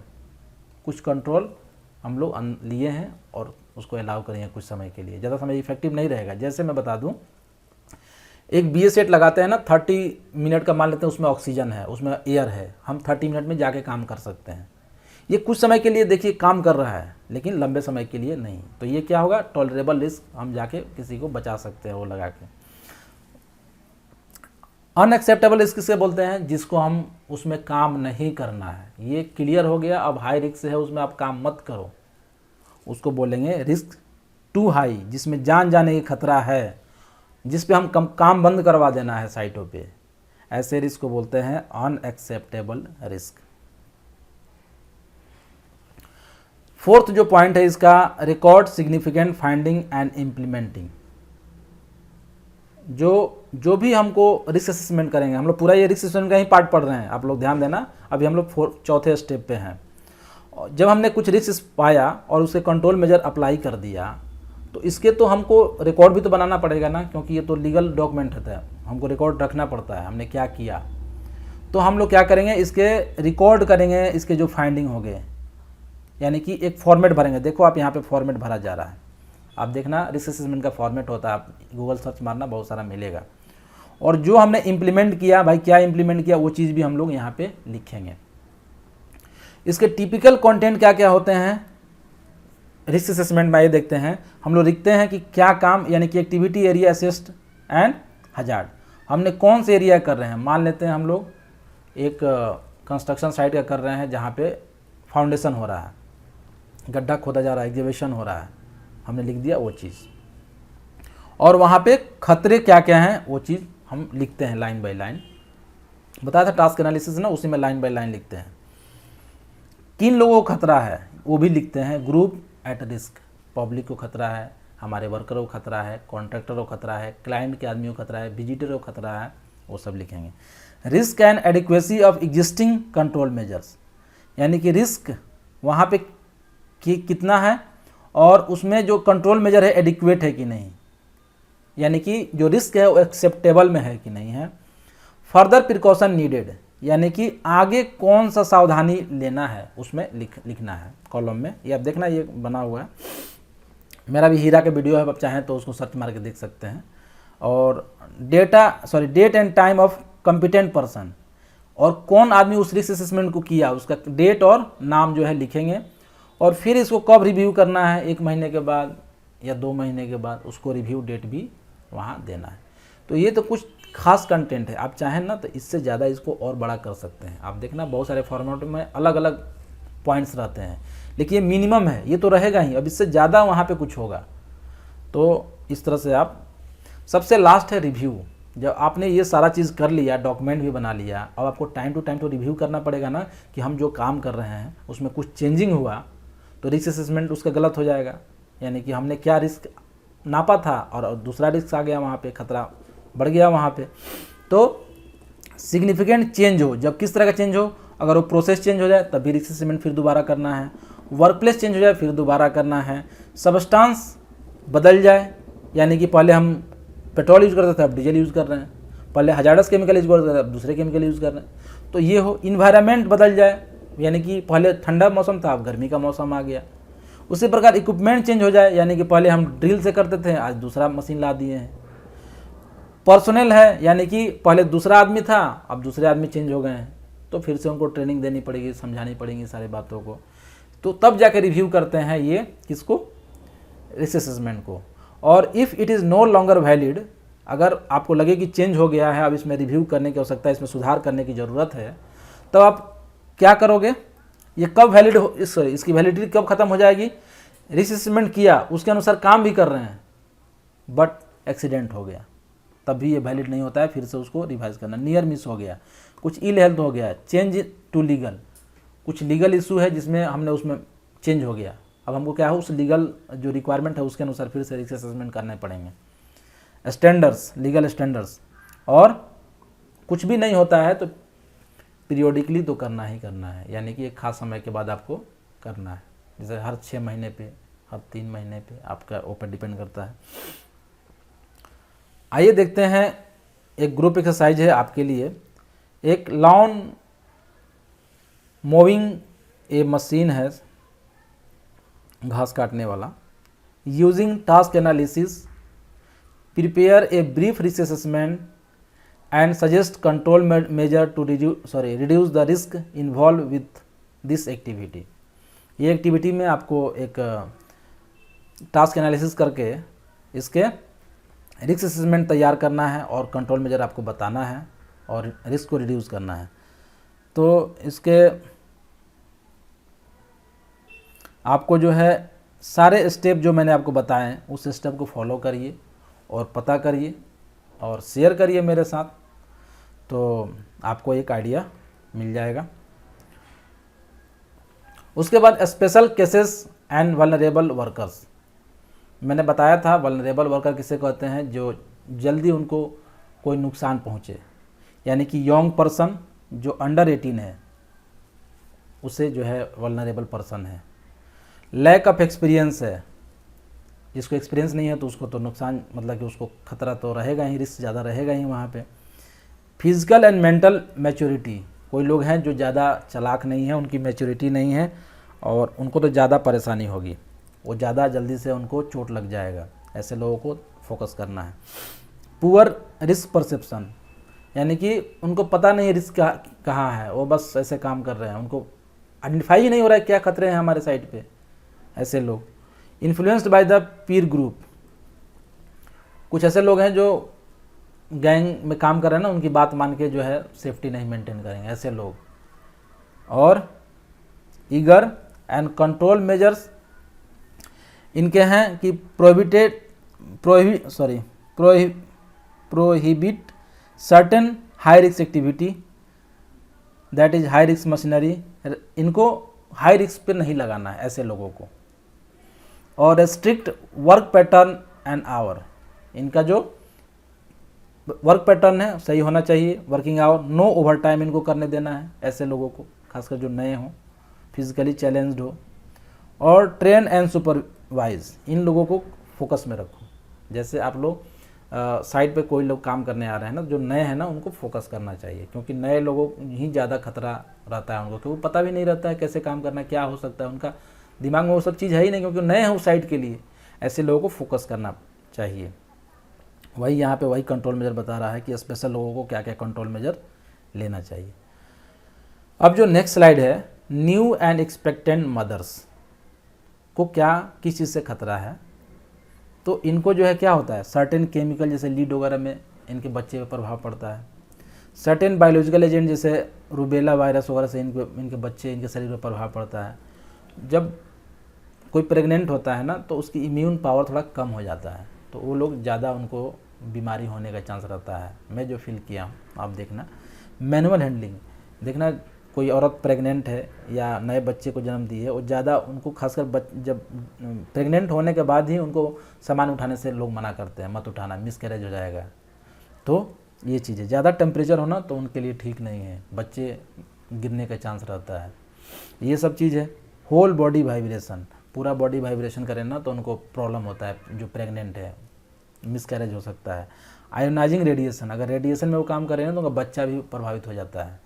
और नाइट शिफ्ट, औरतों को नाइट शिफ्ट जो है, खासकर प्रेग्नेंट या न्यू और एक्सपेक्टेंट मदर है, दोनों को नहीं कराना है। और ज़्यादा स्ट्रेस में रहे तभी बच्ची पे प्रभाव पड़ता है। और वायलेंस मतलब झगड़ा रगड़ा, ये सब आप समझते ही हैं। तो अगर कोई इस तरह का स्पेशल केस है ना तो उसके साथ स्पेशल आपको ध्यान देना पड़ता है। तो आप पता नहीं जिस कंपनी में काम करें ऐसा सिचुएशन आएगा कि नहीं आएगा, बट एग्जाम में तो क्वेश्चन पूछ सकता है ना, तो आपको ये सारे चीज़ जो है आपको पता होना चाहिए।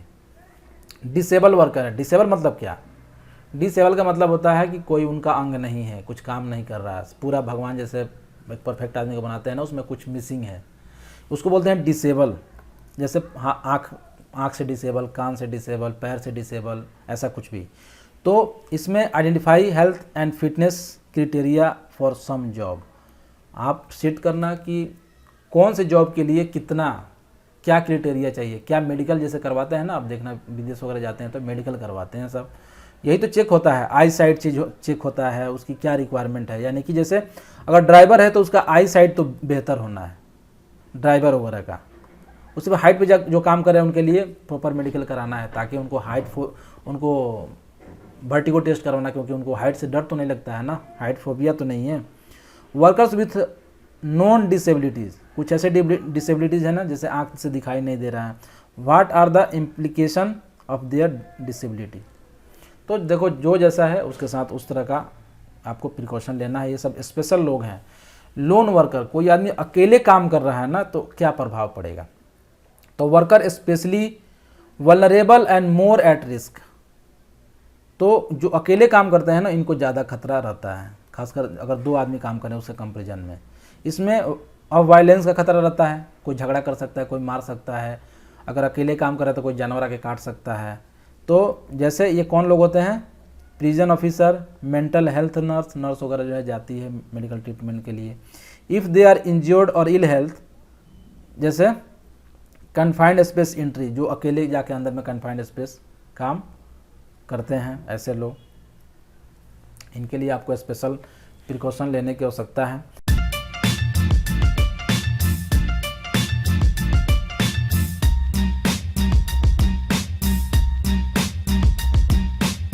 आइए नेक्स्ट स्लाइड देखते हैं। एलिमेंट 3.6 मैनेजमेंट ऑफ चेंज, कि अगर मैनेजमेंट में कुछ चेंज हो तो इसका क्या प्रभाव पड़ता है। आइए देखते हैं। तो change include change to work process, equipment, practices and construction work, जैसे टेम्प्रोरी वर्क। अगर ये कोई भी चेंज होता है, चाहे प्रोसेस, इक्विपमेंट या प्रैक्टिसेस, कंस्ट्रक्शन वर्क, तो ये चेंज जो है टेम्प्रोरी वर्क इंक्लूड, जब हमारा साइड चेंज होता है तो टेम्प्रोरी वर्क में देखते हैं कि क्या क्या होता है। टेम्प्रोरी वर्क समझ जाता है, मतलब कुछ समय के बाद खत्म हो जाएगा। कंस्ट्रक्शन क्या होता है, टेम्प्रोरी वर्क ही होता है। तो शॉर्ट टर्म बिल्डिंग प्रोजेक्ट ये क्या है, टेम्प्रोरी वर्क है। बिल्डिंग मेंटेनेंस क्या है, टेम्प्रोरी वर्क है। रिनोवेशन वर्क क्या है, रिनोवेशन क्या होता है, घर में कुछ चेंजिंग करवा रहे हैं, उसको नया डिजाइन दे रहे हैं। डिमोलिशन है, पुराना घर वगैरह तोड़ के गिरा दे रहे हैं। एग्जीबिशन है, क्या है, गड्ढा खोद रहे हैं, कुछ समय के लिए होता है, करके हम लोग चले जाते हैं, ऐसे को बोलते हैं टेम्प्रोरी वर्क। तो कंस्ट्रक्शन जो है वो टेम्प्रोरी वर्क नेचर का ही होता है। और mitigating the impact of change, इस चेंज जो है, जो बार बार चेंज हो रहा है, वर्क का प्रोसेस जो भी है, इसको कैसे मिटिगेट करेंगे, कैसे कंट्रोल करेंगे। तो रिस्क असेसमेंट करेंगे जब भी हम कोई नया काम करेंगे, तो यानी कि of the work itself, its impact on the work place, communication and cooperation से बिटवीन ऑल अफेक्टेड पार्टीज से कम्युनिकेट करना है। कॉम्पिटेंस यानी कि ऑफ वर्कर एंड मैनेजर, और segregation of the work area, work area को बैरिगेशन कर दीजिए। देखते हैं ना आप, जो रोड वगैरह पे काम बैरिगेट करके काम करते हैं, गड्ढा खोदते हैं, बैरिगेशन डाल देते हैं। साथ में इमरजेंसी प्रोसीजर डेवलप करिए वहाँ पे, यानी कि and the impact of workers on existing emergency arrangement पे। उसके बाद वेलफेयर प्रोविज़न, वहाँ पे कुछ जो भी बेसिक फैसिलिटीज़ है जैसे वाटर, ड्रिंकिंग वाटर, ये सब प्रोवाइड करिए।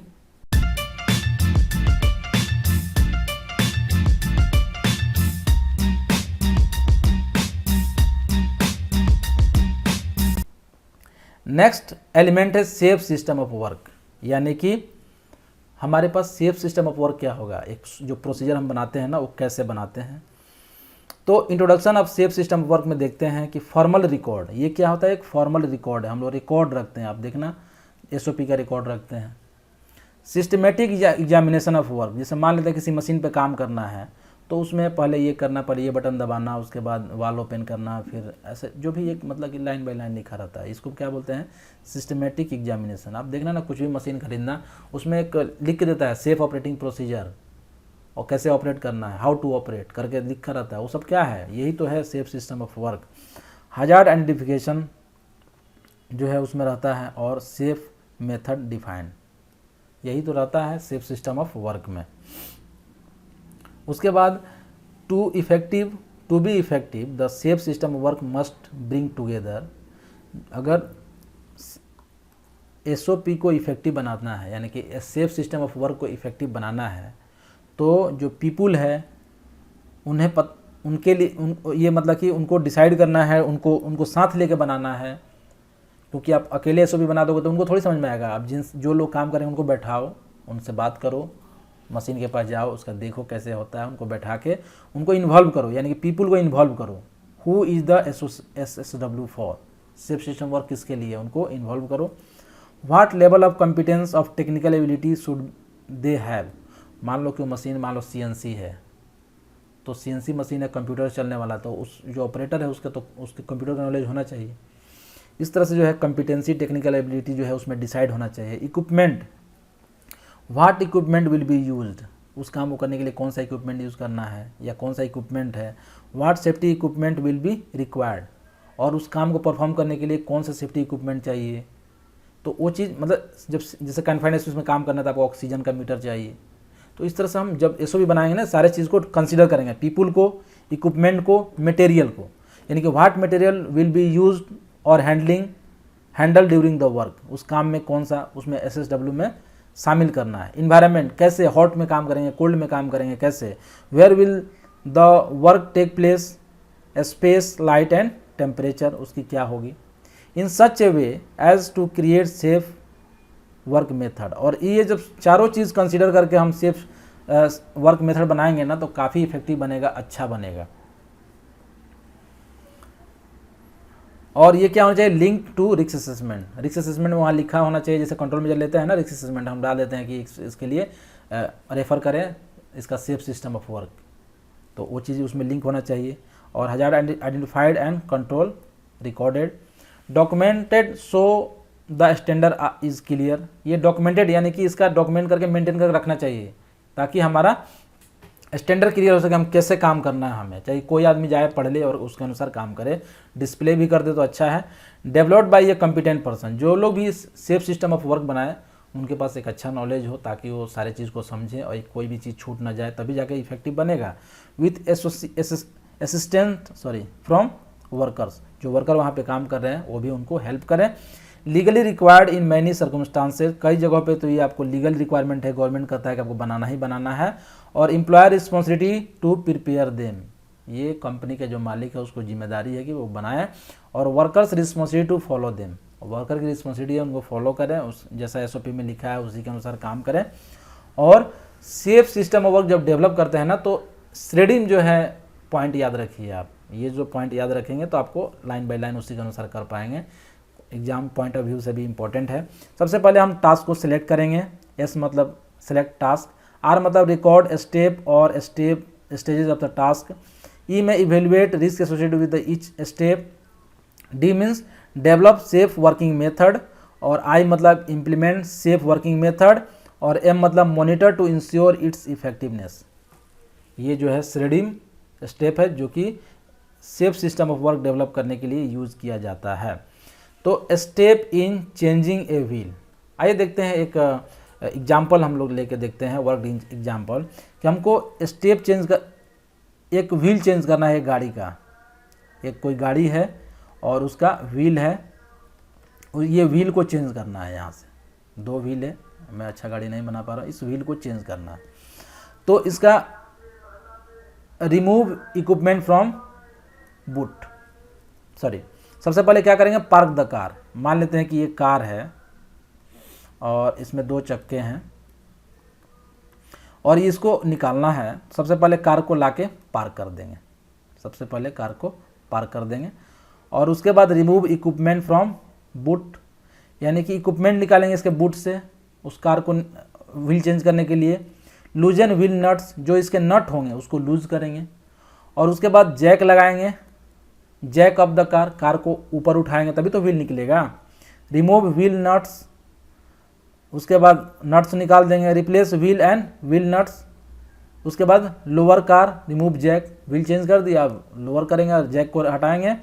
टाइटन व्हील्स नट, व्हील्स के जो नट है उसको टाइट करेंगे और रिप्लेस इक्विपमेंट इन बूट, फिर जो इक्विपमेंट हमने जो निकाला था वो टूल को उसको चेंज करने के लिए उसको हम लोग क्या कर देंगे, रिप्लेस कर देंगे। तो आइए देखते हैं आइडेंटिफाई कंट्रोल। हमने क्या किया, पहले तो इसका पहला काम हमने क्या किया, सिलेक्ट टास्क किया और रिकॉर्ड स्टेज कर लिया, हमने स्टेज को रिकॉर्ड कर लिया। उसके बाद जो है for each step first identify the hazard, हर एक स्टेप में क्या खतरे हैं, देन आइडेंटिफाई द कंट्रोल, और उससे बचने के लिए क्या कम। जैसे पहला स्टेप के बाद बताते हैं कि अगर व्हील चेंज करते हैं तो इसमें क्या खतरा होगा, तो ट्रैफिक, वहाँ पे रिस्क ऑफ वायलेंस का खतरा है। ट्रैफिक मतलब कोई आगे दूसरी गाड़ी धक्का दे सकती है हमें, कोई आदमी आके झगड़ा कर सकता है। इसके कंट्रोल मेजर क्या होंगे, तो select location of the road if possible, road से दूर हट जाओ तो ट्रैफिक भी नहीं होगा, कोई आके झगड़ा भी करने का चांस कम रहेगा। यूज़ हजार्ड लाइट, वहाँ लाइट एक यूज़ कर लो। कौन यूज़ करते हैं कि कोई गाड़ी जो है देखे कि भाई यहाँ एक गाड़ी ख़राब है, साइड से निकल जाए। If you feel area is unsafe, अगर आप ऐसा महसूस करें कि एरिया अनसेफ है, कोई आके गाड़ी छीन सकता है, झगड़ा कर सकता है। At night if vulnerable group call recovery service and stay in the car, recovery service को बहुत सारे देखेंगे ना आप, गाड़ियों को हेल्प करने के लिए रिकवरी सर्विस होता है, वो गाड़ी आके ले जाएगा, मेंटेनेंस करेगा। तो रिकवरी सर्विस और स्टे इन कार, कार से बाहर मत निकलिए, कार से बाहर निकलेगा तभी तो कोई आके आपको झगड़ा करेगा, आपसे कुछ छीनेगा। तो अब देखा कि एक स्टेप को हमने कैसे अच्छे से यहाँ पे डील किया। उसके बाद जो है आप suggest hazard and control for each step of the work example changing a wheel, आप पूरे को आप जो है एक चार्ट बनाइए और इसी तरह से जैसे मैं पहले बताया उस तरह से उसको फाइंड आउट करिए। Producing control and formulating procedures, often most difficult stage और consultation and engagement helps gain buy in from workers, allow concern to be raised and addressed during the development. Instruction and training, यानी कि information, instruction and training, supervision में need details training in safe system of work, यानी कि किस आदमी को कितना training चाहिए उसमें मेंशन होना चाहिए।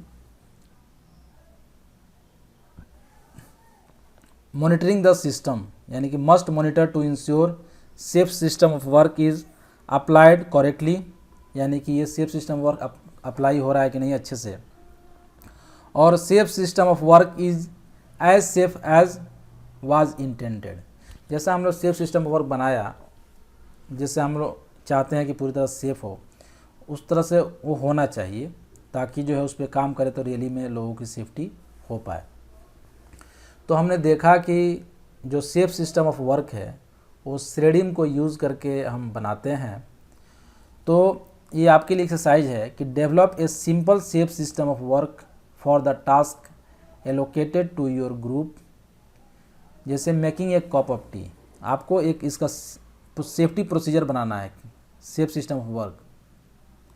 आप चाय बनाते हैं तो इसमें क्या खतरे हैं और कैसे सावधानी लें, क्या क्या तरीके हैं, इस पे आप बनाएं एक। Making a batch of cement with cement mixture, cement batch बना रहे हैं यानी कि जो मसाला बोलते हैं हिंदी में, तो उसमें क्या क्या खतरे हैं आप पता करिए। पेंटिंग ए सीलिंग, इमल्सन यूज़ करके पेंटिंग कर रहे हैं सीलिंग का, छत का, तो आपको क्या उसमें किस तरह से करें, जैसे कि वहाँ पे सीढ़ी का यूज़ करेंगे, चश्मा लगाएंगे, मतलब गॉगल्स लगाएंगे, पेंट करेंगे, इसका एक तरीका बनाइए, बताइए। ये आपके लिए एक्सरसाइज है।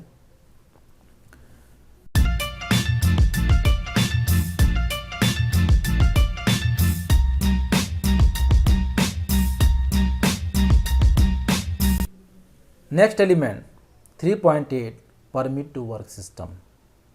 जैसा कि हम जानते हैं आप तो हर जगह की कोई भी काम करने के पहले आपको परमिशन लेने की आवश्यकता होती है कि परमिट, इसे बोलते हैं परमिट टू वर्क सिस्टम, कोई भी हाई रिस्क काम करने से लिए। तो इसको आइए डिटेल्स में जानते हैं कि ये परमिट टू वर्क, इसको शॉर्ट में PTW बोलते हैं, एक फॉर्मल प्रोसीजर है, डॉक्यूमेंटेड सेफ्टी प्रोसीजर है, forming part of safe system of work. ये सेफ सिस्टम ऑफ वर्क का पार्ट है, यानी कि जो हम रूल बनाते हैं उसमें लिखते हैं कि भाई आपको ये काम करने से पहले परमिट लेना पड़ेगा, तो ये उसी का पार्ट है। कब करते हैं? जब कोई हाई रिस्क एक्टिविटी हम करने जाते हैं तो परमिशन लेना पड़ता है, जैसे हॉट वर्क जिसमें किसी में आग लगने के चांस ज़्यादा रहता है, हाई वोल्टेज इलेक्ट्रिकल सिस्टम, जब ज़्यादा वोल्टेज पे काम करते हैं तो किसी की जान जाने का खतरा है, confined space entry, operational pipelines, ऐसा पाइपलाइन जिसमें गैस जा रहा है, अगर उसके ऊपर काम करना है तो ब्लास्ट हो जाएगा, लीकेज आ जाएगा, ऐसे चीज़ों पे हाई रिस्क है, exhibition near the buried services, complex machineries, जो मशीनरी बहुत ही कम्प्लेक्स है, ऐसे चीज़ों पे काम करने के लिए हमें परमिट लेना पड़ता है। तो आइए जानते हैं कि परमिट में कौन कौन से पार्ट होते हैं, यानी कि ऑपरेशन और इसका एप्लीकेशन कैसे करते हैं। तो परमिट में पार्ट होता है, एक सेक्शन होता है जिसको बोलते हैं इशू सेक्शन, दूसरा है रिसिप्ट, यानी किसी को परमिट दिया तो रिसीव किया, उसके बाद जब वो रिसीव करेगा तो या तो वो काम करेगा या तो काम नहीं करेगा। तो काम करेगा तो क्लियरेंस देगा और नहीं काम करेगा तो रिटर्न कर देगा, रिटर्न टू सर्विस इसको बोलते हैं। कैंसिलेशन, काम हो गया तो कैंसिल हो जाए करना पड़ेगा, और अगर काम मान लो देते हैं कि हमने 8 घंटे का टाइम लिया परमिट में कि काम करेंगे 8 घंटा में नहीं हुआ तो हमें 2 घंटा और बढ़ाना है, 10 घंटा करना है, तो हमें एक्सटेंशन करना पड़ेगा अगर ज़रूरी हो तो मेनली जो 4 पार्ट होते हैं इसको issue, receipt, clearance and cancellation. आइए देखते हैं इशू में क्या रहता है कि इशू में कौन सा काम, डिटेल्स ऑफ द वर्क, कौन सा काम करना है ये होगा, कौन से लोकेशन पे, माने किस जगह पे, मान लेते हैं कि पंप एरिया, वाटर लाइन, चिल्लर या बॉयलर सेक्शन, डेट, कौन से डेट को करना है, किस टाइम और कितने समय के लिए करना है, 4 घंटा 5 घंटा, और उसमें क्या खतरे हैं इशू सेक्शन में रहेगा। वहाँ पे काम कर रहे हैं तो फायर का चांस है या गिरने का चांस है, जो भी है वहाँ पे लिखेंगे। आइसोलेशन एंड कंट्रोल, उसका प्रॉपर आइसोलेशन हुआ है कि नहीं, ये चीज़ उसमें रहेगा, और उस काम को करने के लिए कौन कौन सा PPE चाहिए। साथ में name and signature of authorise person issuing permit. देखो जो रिसिप्ट वाला है उसने क्या करेगा, बोलेगा हमें परमिट सर चाहिए, तो इशूअर जो है जिसको हम ऑथोराइजर बोलते हैं, जो इशू करता है, जो उस डिपार्टमेंट का मालिक है वही तो इशू करेगा, वही तो परमिशन देगा काम करने के लिए ना, मालिक ही तो देगा परमिशन जो उस डिपार्टमेंट का होगा, तो उसको ऑथोराइजर बोलते हैं।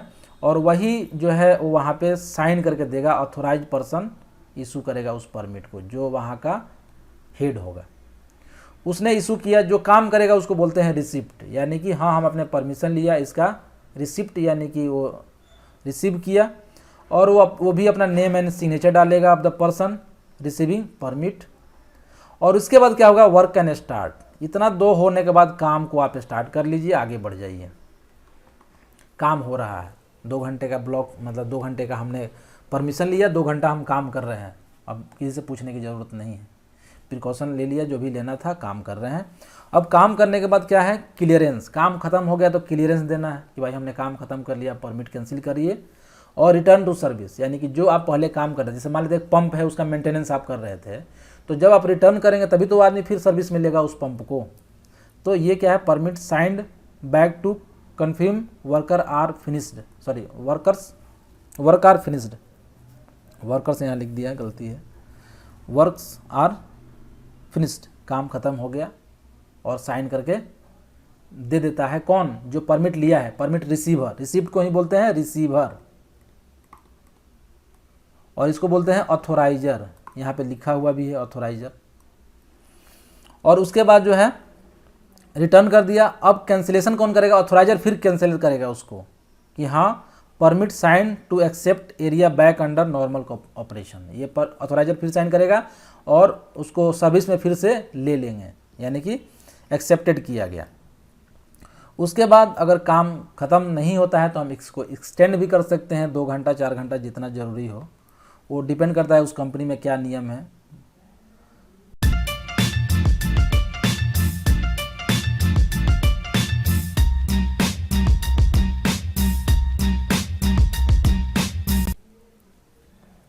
आइए नेक्स्ट एलिमेंट स्टार्ट करते हैं, emergency procedures and first aid.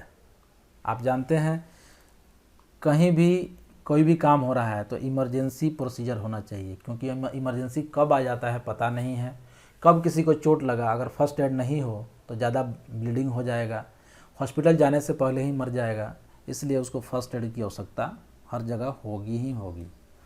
उसके बाद जो है तो एक आपके लिए ये क्वेश्चन है कि what emergency could occur other than fire, आग लगने के सिवाय और कौन सा इमरजेंसी हो सकता है। स्नेक, सांप काट सकता है, किसी को ठंडा लग सकता है, किसी को ज़्यादा हीट लग सकता है, कोई गिर जाएगा उसका सर फट सकता है, किसी को हार्ट अटैक आ सकता है, बहुत तरह का इमरजेंसी है, आप खुद पता करिए, मैंने कुछ आपको सजेस्ट किया।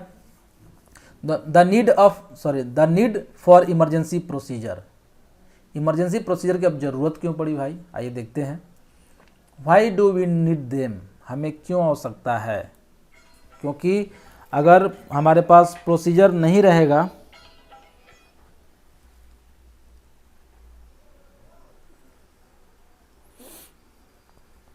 अगर प्रोसीजर नहीं रहेगा तो because despite all the precaution you take things can still go wrong, हमने जो भी प्रिकॉशन मैंने बताया हमने लिए हैं उसके बाद भी कुछ गलत हो जाता है। जैसे मैंने बताया कि हाइट पे चढ़ने के लिए बेल्ट दिया, बेल्ट लगा के चढ़ रहे हैं, कभी हुक नहीं फंसाया, गिर गया, यानी कि प्रिकॉशन लेने के बाद भी कुछ गलती से भी हो गया, या इसके अलावा भी चोट लग जाते हैं। तो व्हाट इंसिडेंट, किस तरह का इमरजेंसी हो सकता है, तो फायर हो सकता है, बम थ्रेट्स हो सकता है, बहुत सारे मॉल में बम फट जाते हैं, आप देखना, आतंकवादी हमला जिसको बोलते हैं। स्पिलेज ऑफ हजार्डस केमिकल, कुछ केमिकल एकदम निकल गया, टैंक से बाहर आ गया बहुत ज़्यादा। और रिलीज ऑफ टॉक्सिक गैस है, जैसे भोपाल में देखना इतना टॉक्सिक गैस निकल गया था, बहुत सारे लोग आइसोमिथाइल था और बहुत सारे लोग मरे उसमें। सीवियर वेदर, यहाँ विशाखापट्टनम में कुछ दिन में गैस लीकेज हुआ था, उसमें भी कई लोग की जान गई। मल्टीपल कॉजुलिटी एक्सीडेंट, एक साथ कई लोगों को चोट लग गया, इसके लिए हमको इमरजेंसी प्रोसीजर चाहिए। टेररिस्ट और सिक्योरिटी इंसिडेंट, टेररिस्ट एक्सीडेंट हो गया, मतलब कि हमला। आइए देखते हैं इमरजेंसी प्रोसीजर अरेंजमेंट क्या होना चाहिए। जो द फोर्सिएबल इमरजेंसीज, हमें पहले पता होना चाहिए कौन कौन सी इमरजेंसी हमें नोट डाउन करके रखने हैं। Procedure arising from, procedure for raising the alarm, और उस तरह किसी तरह का इमरजेंसी हो तो लोगों को अलर्ट करने के लिए हमारे पास कुछ अलार्म वगैरह होना चाहिए कि जैसे हम चिल्लाएंगे, अलार्म बजाएंगे, या इमरजेंसी कुछ सायरन है वहाँ पे, इस तरह का वहाँ पे होना चाहिए। आप देखना मॉल वगैरह में चारों तरफ इमरजेंसी सायरन लग रहा है, जैसे ही दबाएंगे पूरा मॉल गूंजने लगेगा, खाली करो खाली करो, ऐसा साउंड, मतलब कि उसमें अलार्म बजने लगते हैं। आप देखना बहुत सारी कंपनियों में ये सब सिस्टम लगा के रखते हैं, रेड कलर का रहेगा, उसमें साउंड भी आएगा। उसके बाद प्रोसीजर टू बी फॉलोड, और एक प्रोसीजर बनाएंगे जो कि फॉलो करना चाहिए इमरजेंसी में। सूटेबल इमरजेंसी इक्विपमेंट हमारे पास होना चाहिए, जैसे गैस लीकेज हो गया तो वहाँ बचाने के लिए हमारे पास ऑक्सीजन मास्क वगैरह यानी कि जो BA सीट बोलते हैं, ब्रीथिंग एपरेटस, ये सब होना चाहिए। स्ट्रेचर होना चाहिए, व्हील चेयर होना चाहिए, वही सब फैसिलिटी होनी चाहिए। रिस्पॉन्सिबल स्टाफ होना चाहिए उसके लिए कि उनको पर्सनली ट्रेनिंग हो, जैसे फायर मार्शल होता है, आग में कोई आग लग जाए तो बचाएगा उसको। रेस्क्यू टीम रखते हैं कई जगहों पे ट्रेन करके, मैंने उन्हीं वर्कर को ट्रेन करके रेस्क्यू टीम बनाते हैं। Dealing with the media, media को यानी कि जो बाहर से पत्रकार वगैरह आते हैं ना, वो आपके बारे में छाप देंगे, तो उसको डील करने के लिए व्यवस्था होनी चाहिए। एंड कॉन्टैक्टिंग इमरजेंसी सर्विसेज, जैसे अगर आग लगा तो किसको फ़ोन करना है, सांप काट लिया तो किसे फ़ोन करना है, अगर कुछ यहाँ पे आतंकवादी हमला हुआ चाहे किसी तरह का हुआ तो किस पुलिस स्टेशन में फ़ोन करेंगे, उसका नंबर। इस तरह का जो है सांप निकल गया तो पेस्ट कंट्रोल को फ़ोन करेंगे, उसका नंबर होना चाहिए। इस तरह के जो है सारे लोगों का इमरजेंसी कॉन्टैक्ट नंबर होना चाहिए इमरजेंसी को डील करने के लिए। The organisation need to arrange, organisation को क्या करना चाहिए, कम्युनिकेशन इक्विपमेंट होना चाहिए, लैंडलाइन मोबाइल जिससे कि इमरजेंसी में कांटेक्ट किया जा सके। कॉन्टैक्ट डिटेल्स देना है, नेशनल एंड लोकल नंबर्स, जैसे मैंने बताया एम्बुलेंस में फ़ोन करना है तो आपको 102 डायल करना है, तो ये सब नंबर जो है हमें पता होना चाहिए ताकि जो हम पुलिस को फ़ोन कर सके, एम्बुलेंस को फ़ोन कर सके, जो भी वहाँ पे गवर्नमेंट सर्विसेज देती है चाहे हमारे पास जो है। Responsible individual with necessary information, कोई एक रिस्पॉन्सिबल आदमी को रख दीजिए जो उसके पास इन्फॉर्मेशन है। जैसे आग लगने से कौन बताएगा, मान लो वहाँ एक फायर मार्शल लग दिया तो फायर मार्शल की रिस्पॉन्सिबिलिटी हो गई कि वो आग लगेगा तो सबको बचाएगा, फ़ोन करेगा, बुलाएगा, सारा चीज़ वो डील करेगा। तो इस तरह से हमने एक डेडिकेटेड आदमी उसके लिए रख दिया। ट्रेनिंग एंड टेस्टिंग, तो ट्रेनिंग करवाएंगे इमरजेंसी का, सबको बताएंगे देखो ये इमरजेंसी है, इस तरह से डील करना चाहिए, इस तरह का ट्रेनिंग सबको कराएंगे, जिसको हम बोलते हैं इमरजेंसी रिस्पॉन्स प्लान की ट्रेनिंग होती है। Additional training for nominative individuals, और जो पार्टिकुलर उसी काम के लिए ना उनको अलग से ट्रेनिंग होनी चाहिए, या सबको ट्रेनिंग हो, कुछ लोगों को, या हो सकता है 10 आदमी में से 2-3 आदमी को ट्रेनिंग करवा दे जो पूरे लोगों का देखभाल रख सके, इस तरह से। And their roles in the emergency, emergency में क्या उनका रूल्स रहेगा उनको बताना है, ट्रेनिंग में ये शामिल होना चाहिए। और safe handling of any equipment, जैसे मान लें आग लग गया तो फायर एक्सटिंग्विशर यूज़ करेंगे, तो उससे कैसे बुझाएंगे उस आग को, वो हमें उनको ट्रेनिंग देना है, तभी तो इमरजेंसी में उसको यूज़ कर पाएंगे, नहीं तो मालूम चला कि उल्टा उन्हीं को खतरा हो गया। जैसे ऑक्सीजन CO2 का फायर एक्सटिंग्विशर यूज़ कर रहे हैं, जैसे ही ओपन करेंगे अगर पाइप टच किए तो पाइप एकदम चिल्ड हो जाता है बहुत, तो उसमें क्या होगा, हमको हाथ जल जाएगा ठंडे से, यानी कि फ्रॉस्ट बाइट हो जाएगा। तो ये क्या है, आप देख रहे हैं इक्विपमेंट चलाने से नहीं है तो अपने आप को आदमी नुकसान पहुंचा ले रहा है। Emergency procedure should be practised through the drill and exercise, ये हम मॉक ड्रिल कराते हैं, आप देखना मॉक ड्रिल का मैं वीडियो में डालूंगा, मेरे पास मैं हमेशा कराते रहता हूँ। ये मॉक ड्रिल जो है करवाते हैं इमरजेंसी में क्या करना, हम वैसे ही सिचुएशन किसी को बोलते हैं देखो सांप काट लिया, अब सारे लोगों को फ़ोन करते हैं, सारे लोग दौड़ के आते हैं, हॉस्पिटल ले जाते हैं, कौन कैसा रिएक्ट कर रहा है ये सब चीज़ देखा जाता है, उसमें टाइम नोट किया जाता है, क्या कमी रह गई उसको सुधार किया जाता है, इसी को तो बोलते हैं मॉक ड्रिल। मॉक ड्रिल का मतलब होता है झूठा प्रयास, आप समझ लीजिए शॉर्ट भाषा में, उसी तरह का प्रयास करते हैं झूठा, यानी कि वो सही नहीं रहता है बट उसको इमरजेंसी में वैसे ही करना था, उसको देखते हैं कि सब लोग कैसे रिएक्ट कर रहे हैं। आइए जानते हैं फर्स्ट एड रिक्वायरमेंट, हमारे साइटों पे फर्स्ट एड की क्या रिक्वायरमेंट है।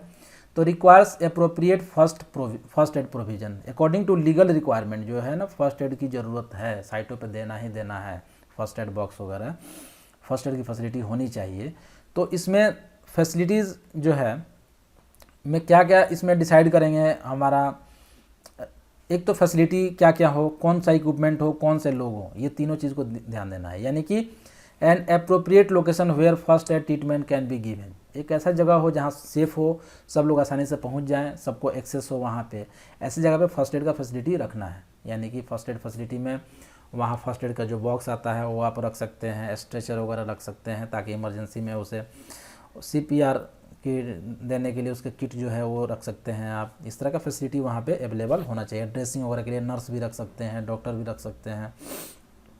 इक्विपमेंट जो है फर्स्ट एडर वहाँ रख सकते हैं। इक्विपमेंट में जैसे कि suitable stocked first aid kit वहाँ पे होना है। पहले हमने लोकेशन डिसाइड किया, उसके बाद जो है लोकेशन यानी कि वहाँ पे लोकेशन क्या क्या रहेगा व्यवस्था, और उसके बाद जो है हम उसके में क्या क्या मटेरियल की रिक्वायरमेंट है, जैसे फर्स्ट एड किट है, अनदर इक्विपमेंट जो ज़रूरत है, किस तरह का फर्स्ट एड है, वहाँ पे आप इमरजेंसी के अनुसार डिसाइड करेंगे। और पर्सनल यानी कि अगर किसी को फर्स्ट एड करने नहीं आता है तब भी तो वो फर्स्ट एड अच्छे से नहीं कर पाएगा ना, तो इसलिए वहाँ पे एक ट्रेंड स्टाफ जिसको हम फर्स्ट एडर बोलते हैं वो चीज़। तो हमें फैसिलिटी, इक्विपमेंट और पर्सनल ये तीनों चीज़ की रिक्वायर देखना चाहिए। अब आइए देखते हैं कि फर्स्ट एड फैसिलिटी में क्या क्या होना चाहिए, क्या उसकी क्या क्या विशेषता होनी चाहिए फर्स्ट एड फैसिलिटी की। तो फर्स्ट एड फैसिलिटी जो है सेंट्रली लोकेटेड होना चाहिए, मतलब सब लोग ऐसा जगह पे हो सब लोग वहाँ पे पहुँच पाए। उसके बाद एसेसिबल बाय इमरजेंसी सर्विसेज, ज़्यादातर रोड के किनारे रखा जाए ताकि वहाँ पे फर्स्ट एड किसी को दे रहे हैं तब तक एम्बुलेंस आए उसको लेके चला जाए हॉस्पिटल, तो रोड के किनारे हो, मतलब रोड से एक्सेस हो, यानी कि वहाँ पे इमरजेंसी सर्विस तुरंत पहुँच जाए, ऐसी जगह पे होना चाहिए। और clean and adequately heated, ventilated and lit, वहाँ जाए तो आदमी अच्छा महसूस करे, ऐसा ना हो कि वहाँ के ज़्यादा ठंडा है, ज़्यादा धूप है या ज़्यादा वेंटिलेटेड नहीं है, दम घुट रहा है, तो ऐसे नहीं, पूरा कंफर्टेबल जोन होना चाहिए वहाँ पे।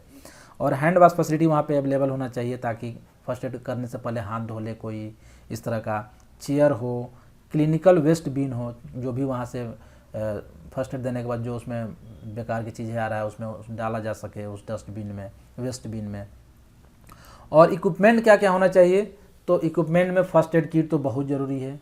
अगर आपको डेटॉल, वहाँ पे बैंडेज या अलग अलग तरह के जो भी रिक्वायरमेंट है, क्रीम और जो आपका बहुत सारे केमिकल्स जैसे बर्नॉल वगैरह है जो बर्न पे लगाते हैं, इस तरह की अगर नहीं अवेलेबल है तब कहाँ से फर्स्ट एड दे पाएंगे। आई वाश स्टेशन होना चाहिए, किसी के आँख में कुछ पड़ गया तो इसका फर्स्ट एड क्या है, तुरंत जाओ पानी के सामने आँख को धो, तो वहाँ पे आई वाश स्टेशन होना चाहिए। इमरजेंसी शावर होना चाहिए, जैसे मान लेते किसी के शरीर पे केमिकल गिर गया, कोई एसिड गिर गया मान लेते हैं, चाहे कोई ऐसा केमिकल अंदर बहुत जलन हो रहा है, तुरंत जाएगा वो शावर के नीचे खड़ा हो जाएगा, शावर मतलब झरना के नीचे खड़ा हो जाएगा और उसके ऊपर पानी गिरेगा और ठीक हो जाएगा। ब्लैंकेट होना चाहिए, जैसे कि उसको ठंडे में भी अगर ऐसा हो तो किया जा सके ताकि उसको ठंडे से बचाया जा सके। स्प्लिंट्स है और रिसस्टिएशन इक्विपमेंट जो है, जैसे हम बोलते हैं ना वो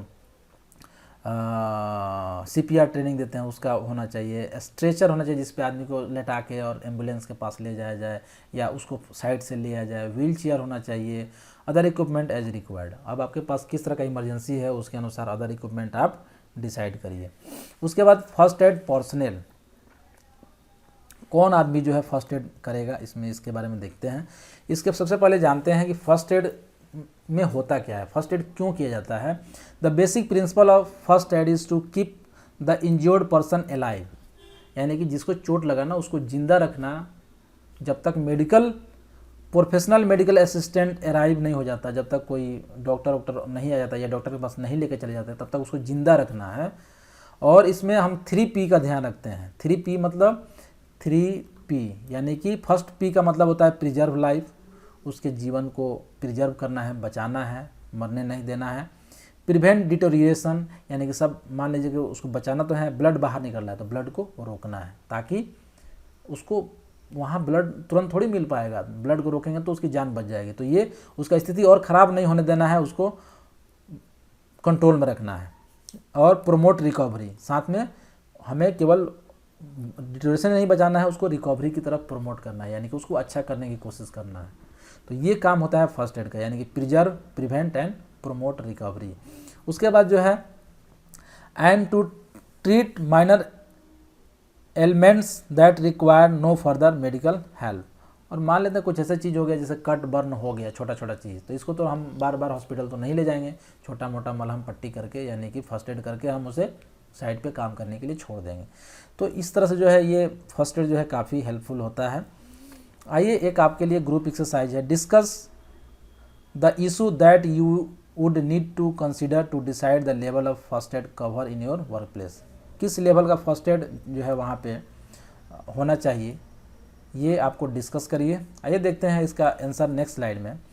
फर्स्ट एड पर्सनल जो है आपको अपॉइंटेड किया जाना चाहिए, 9 और बेसिक ट्रेनिंग ओनली,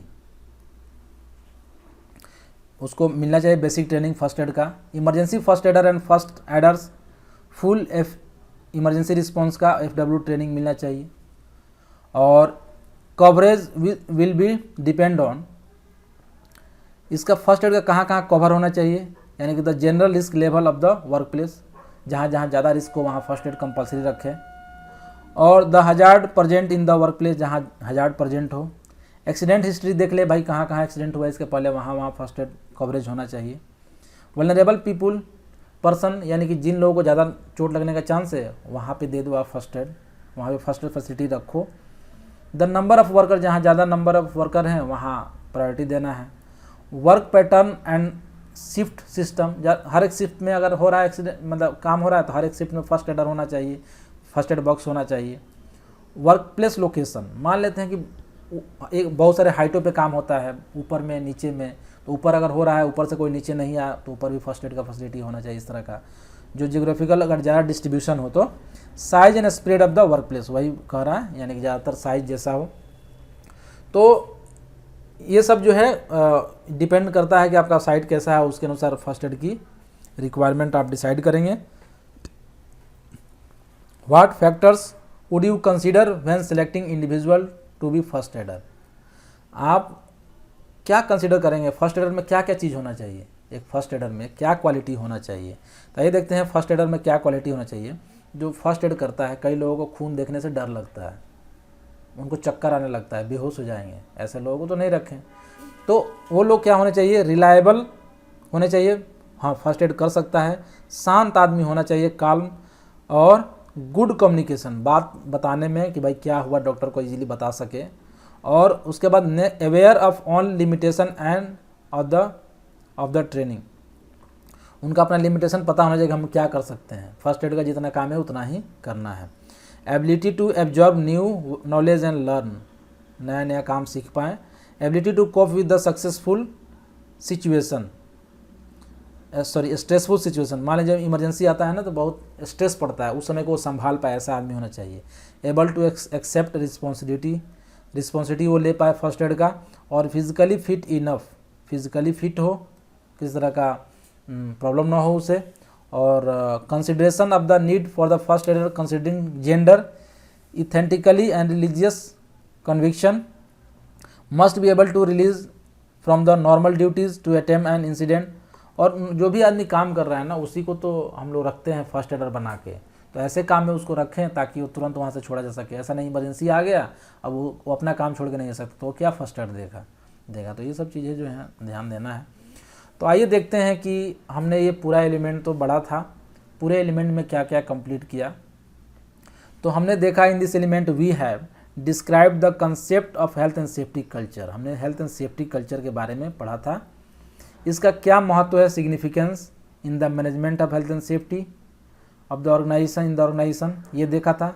सेकेंड में हमने क्या देखा था, outline how health and safety culture at work can be improved, health and safety culture कैसे इंप्रूव कर सकते हैं। इसमें हमने जाना था कि ये negative health and safety culture होता है और पॉजिटिव होता है।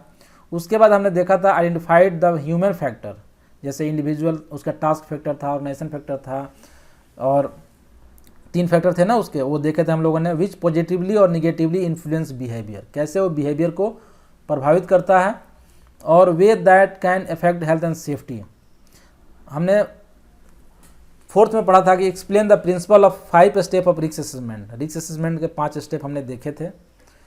Identify hazard, identify people at the risk, और identify decide evaluate risk and decide on precaution. उसके बाद क्या था, रिकॉर्ड फाइंडिंग्स एंड रिव्यू था। सबसे जो लास्ट नहीं कहेंगे अभी और है, examine the general principle of prevention, यानी कि हमने कंट्रोल मेजर को 5 स्टेप बताया था ना, elimination, substitute, engineering control, administrative control और पीपी, वो हमने देखा था। और ये जो है identified the control measure associated with the management of change, अगर चेंज होता है तो हमें क्या क्या ध्यान देना चाहिए। उसके बाद describe what way be considered when developing and implementing the safe system of work, SSW जो बनाएंगे तो उसमें क्या क्या फैक्टर डिसाइड लेंगे और क्या क्या होना चाहिए उसमें। Explain the role and function of permit to work system, permit to work system में बताया था कि उसमें एक ऑथोराइजर होता है जिसको इशू, रिसिप्ट, क्लियरेंस और रिटर्न, ये सब था उसमें। Outline the need for emergency procedure, emergency procedure का आउटलाइन हमने देखा था कि क्या हो सकता है और क्या रखना चाहिए arrangement for contacting emergency services, और उसके बाद सबसे लास्ट में था understood what the required for effective provision of first add in the work place. तो आई होप आपको ये पूरा जो एलिमेंट था, सेशन था, आपको पसंद आया होगा। बहुत सारा चीज़ मैंने कंप्लीट किया, कुछ चीज़ें जो है बहुत अच्छे से पढ़ाया, कुछ चीज़ों को मैंने शॉर्टकट में भी पढ़ाया। तो अगर किसी तरह क्वेरी हो प्लीज़ कमेंट करें, ताकि मुझे ही पता चले आपको कितना समझ में आया। Thanks for watching.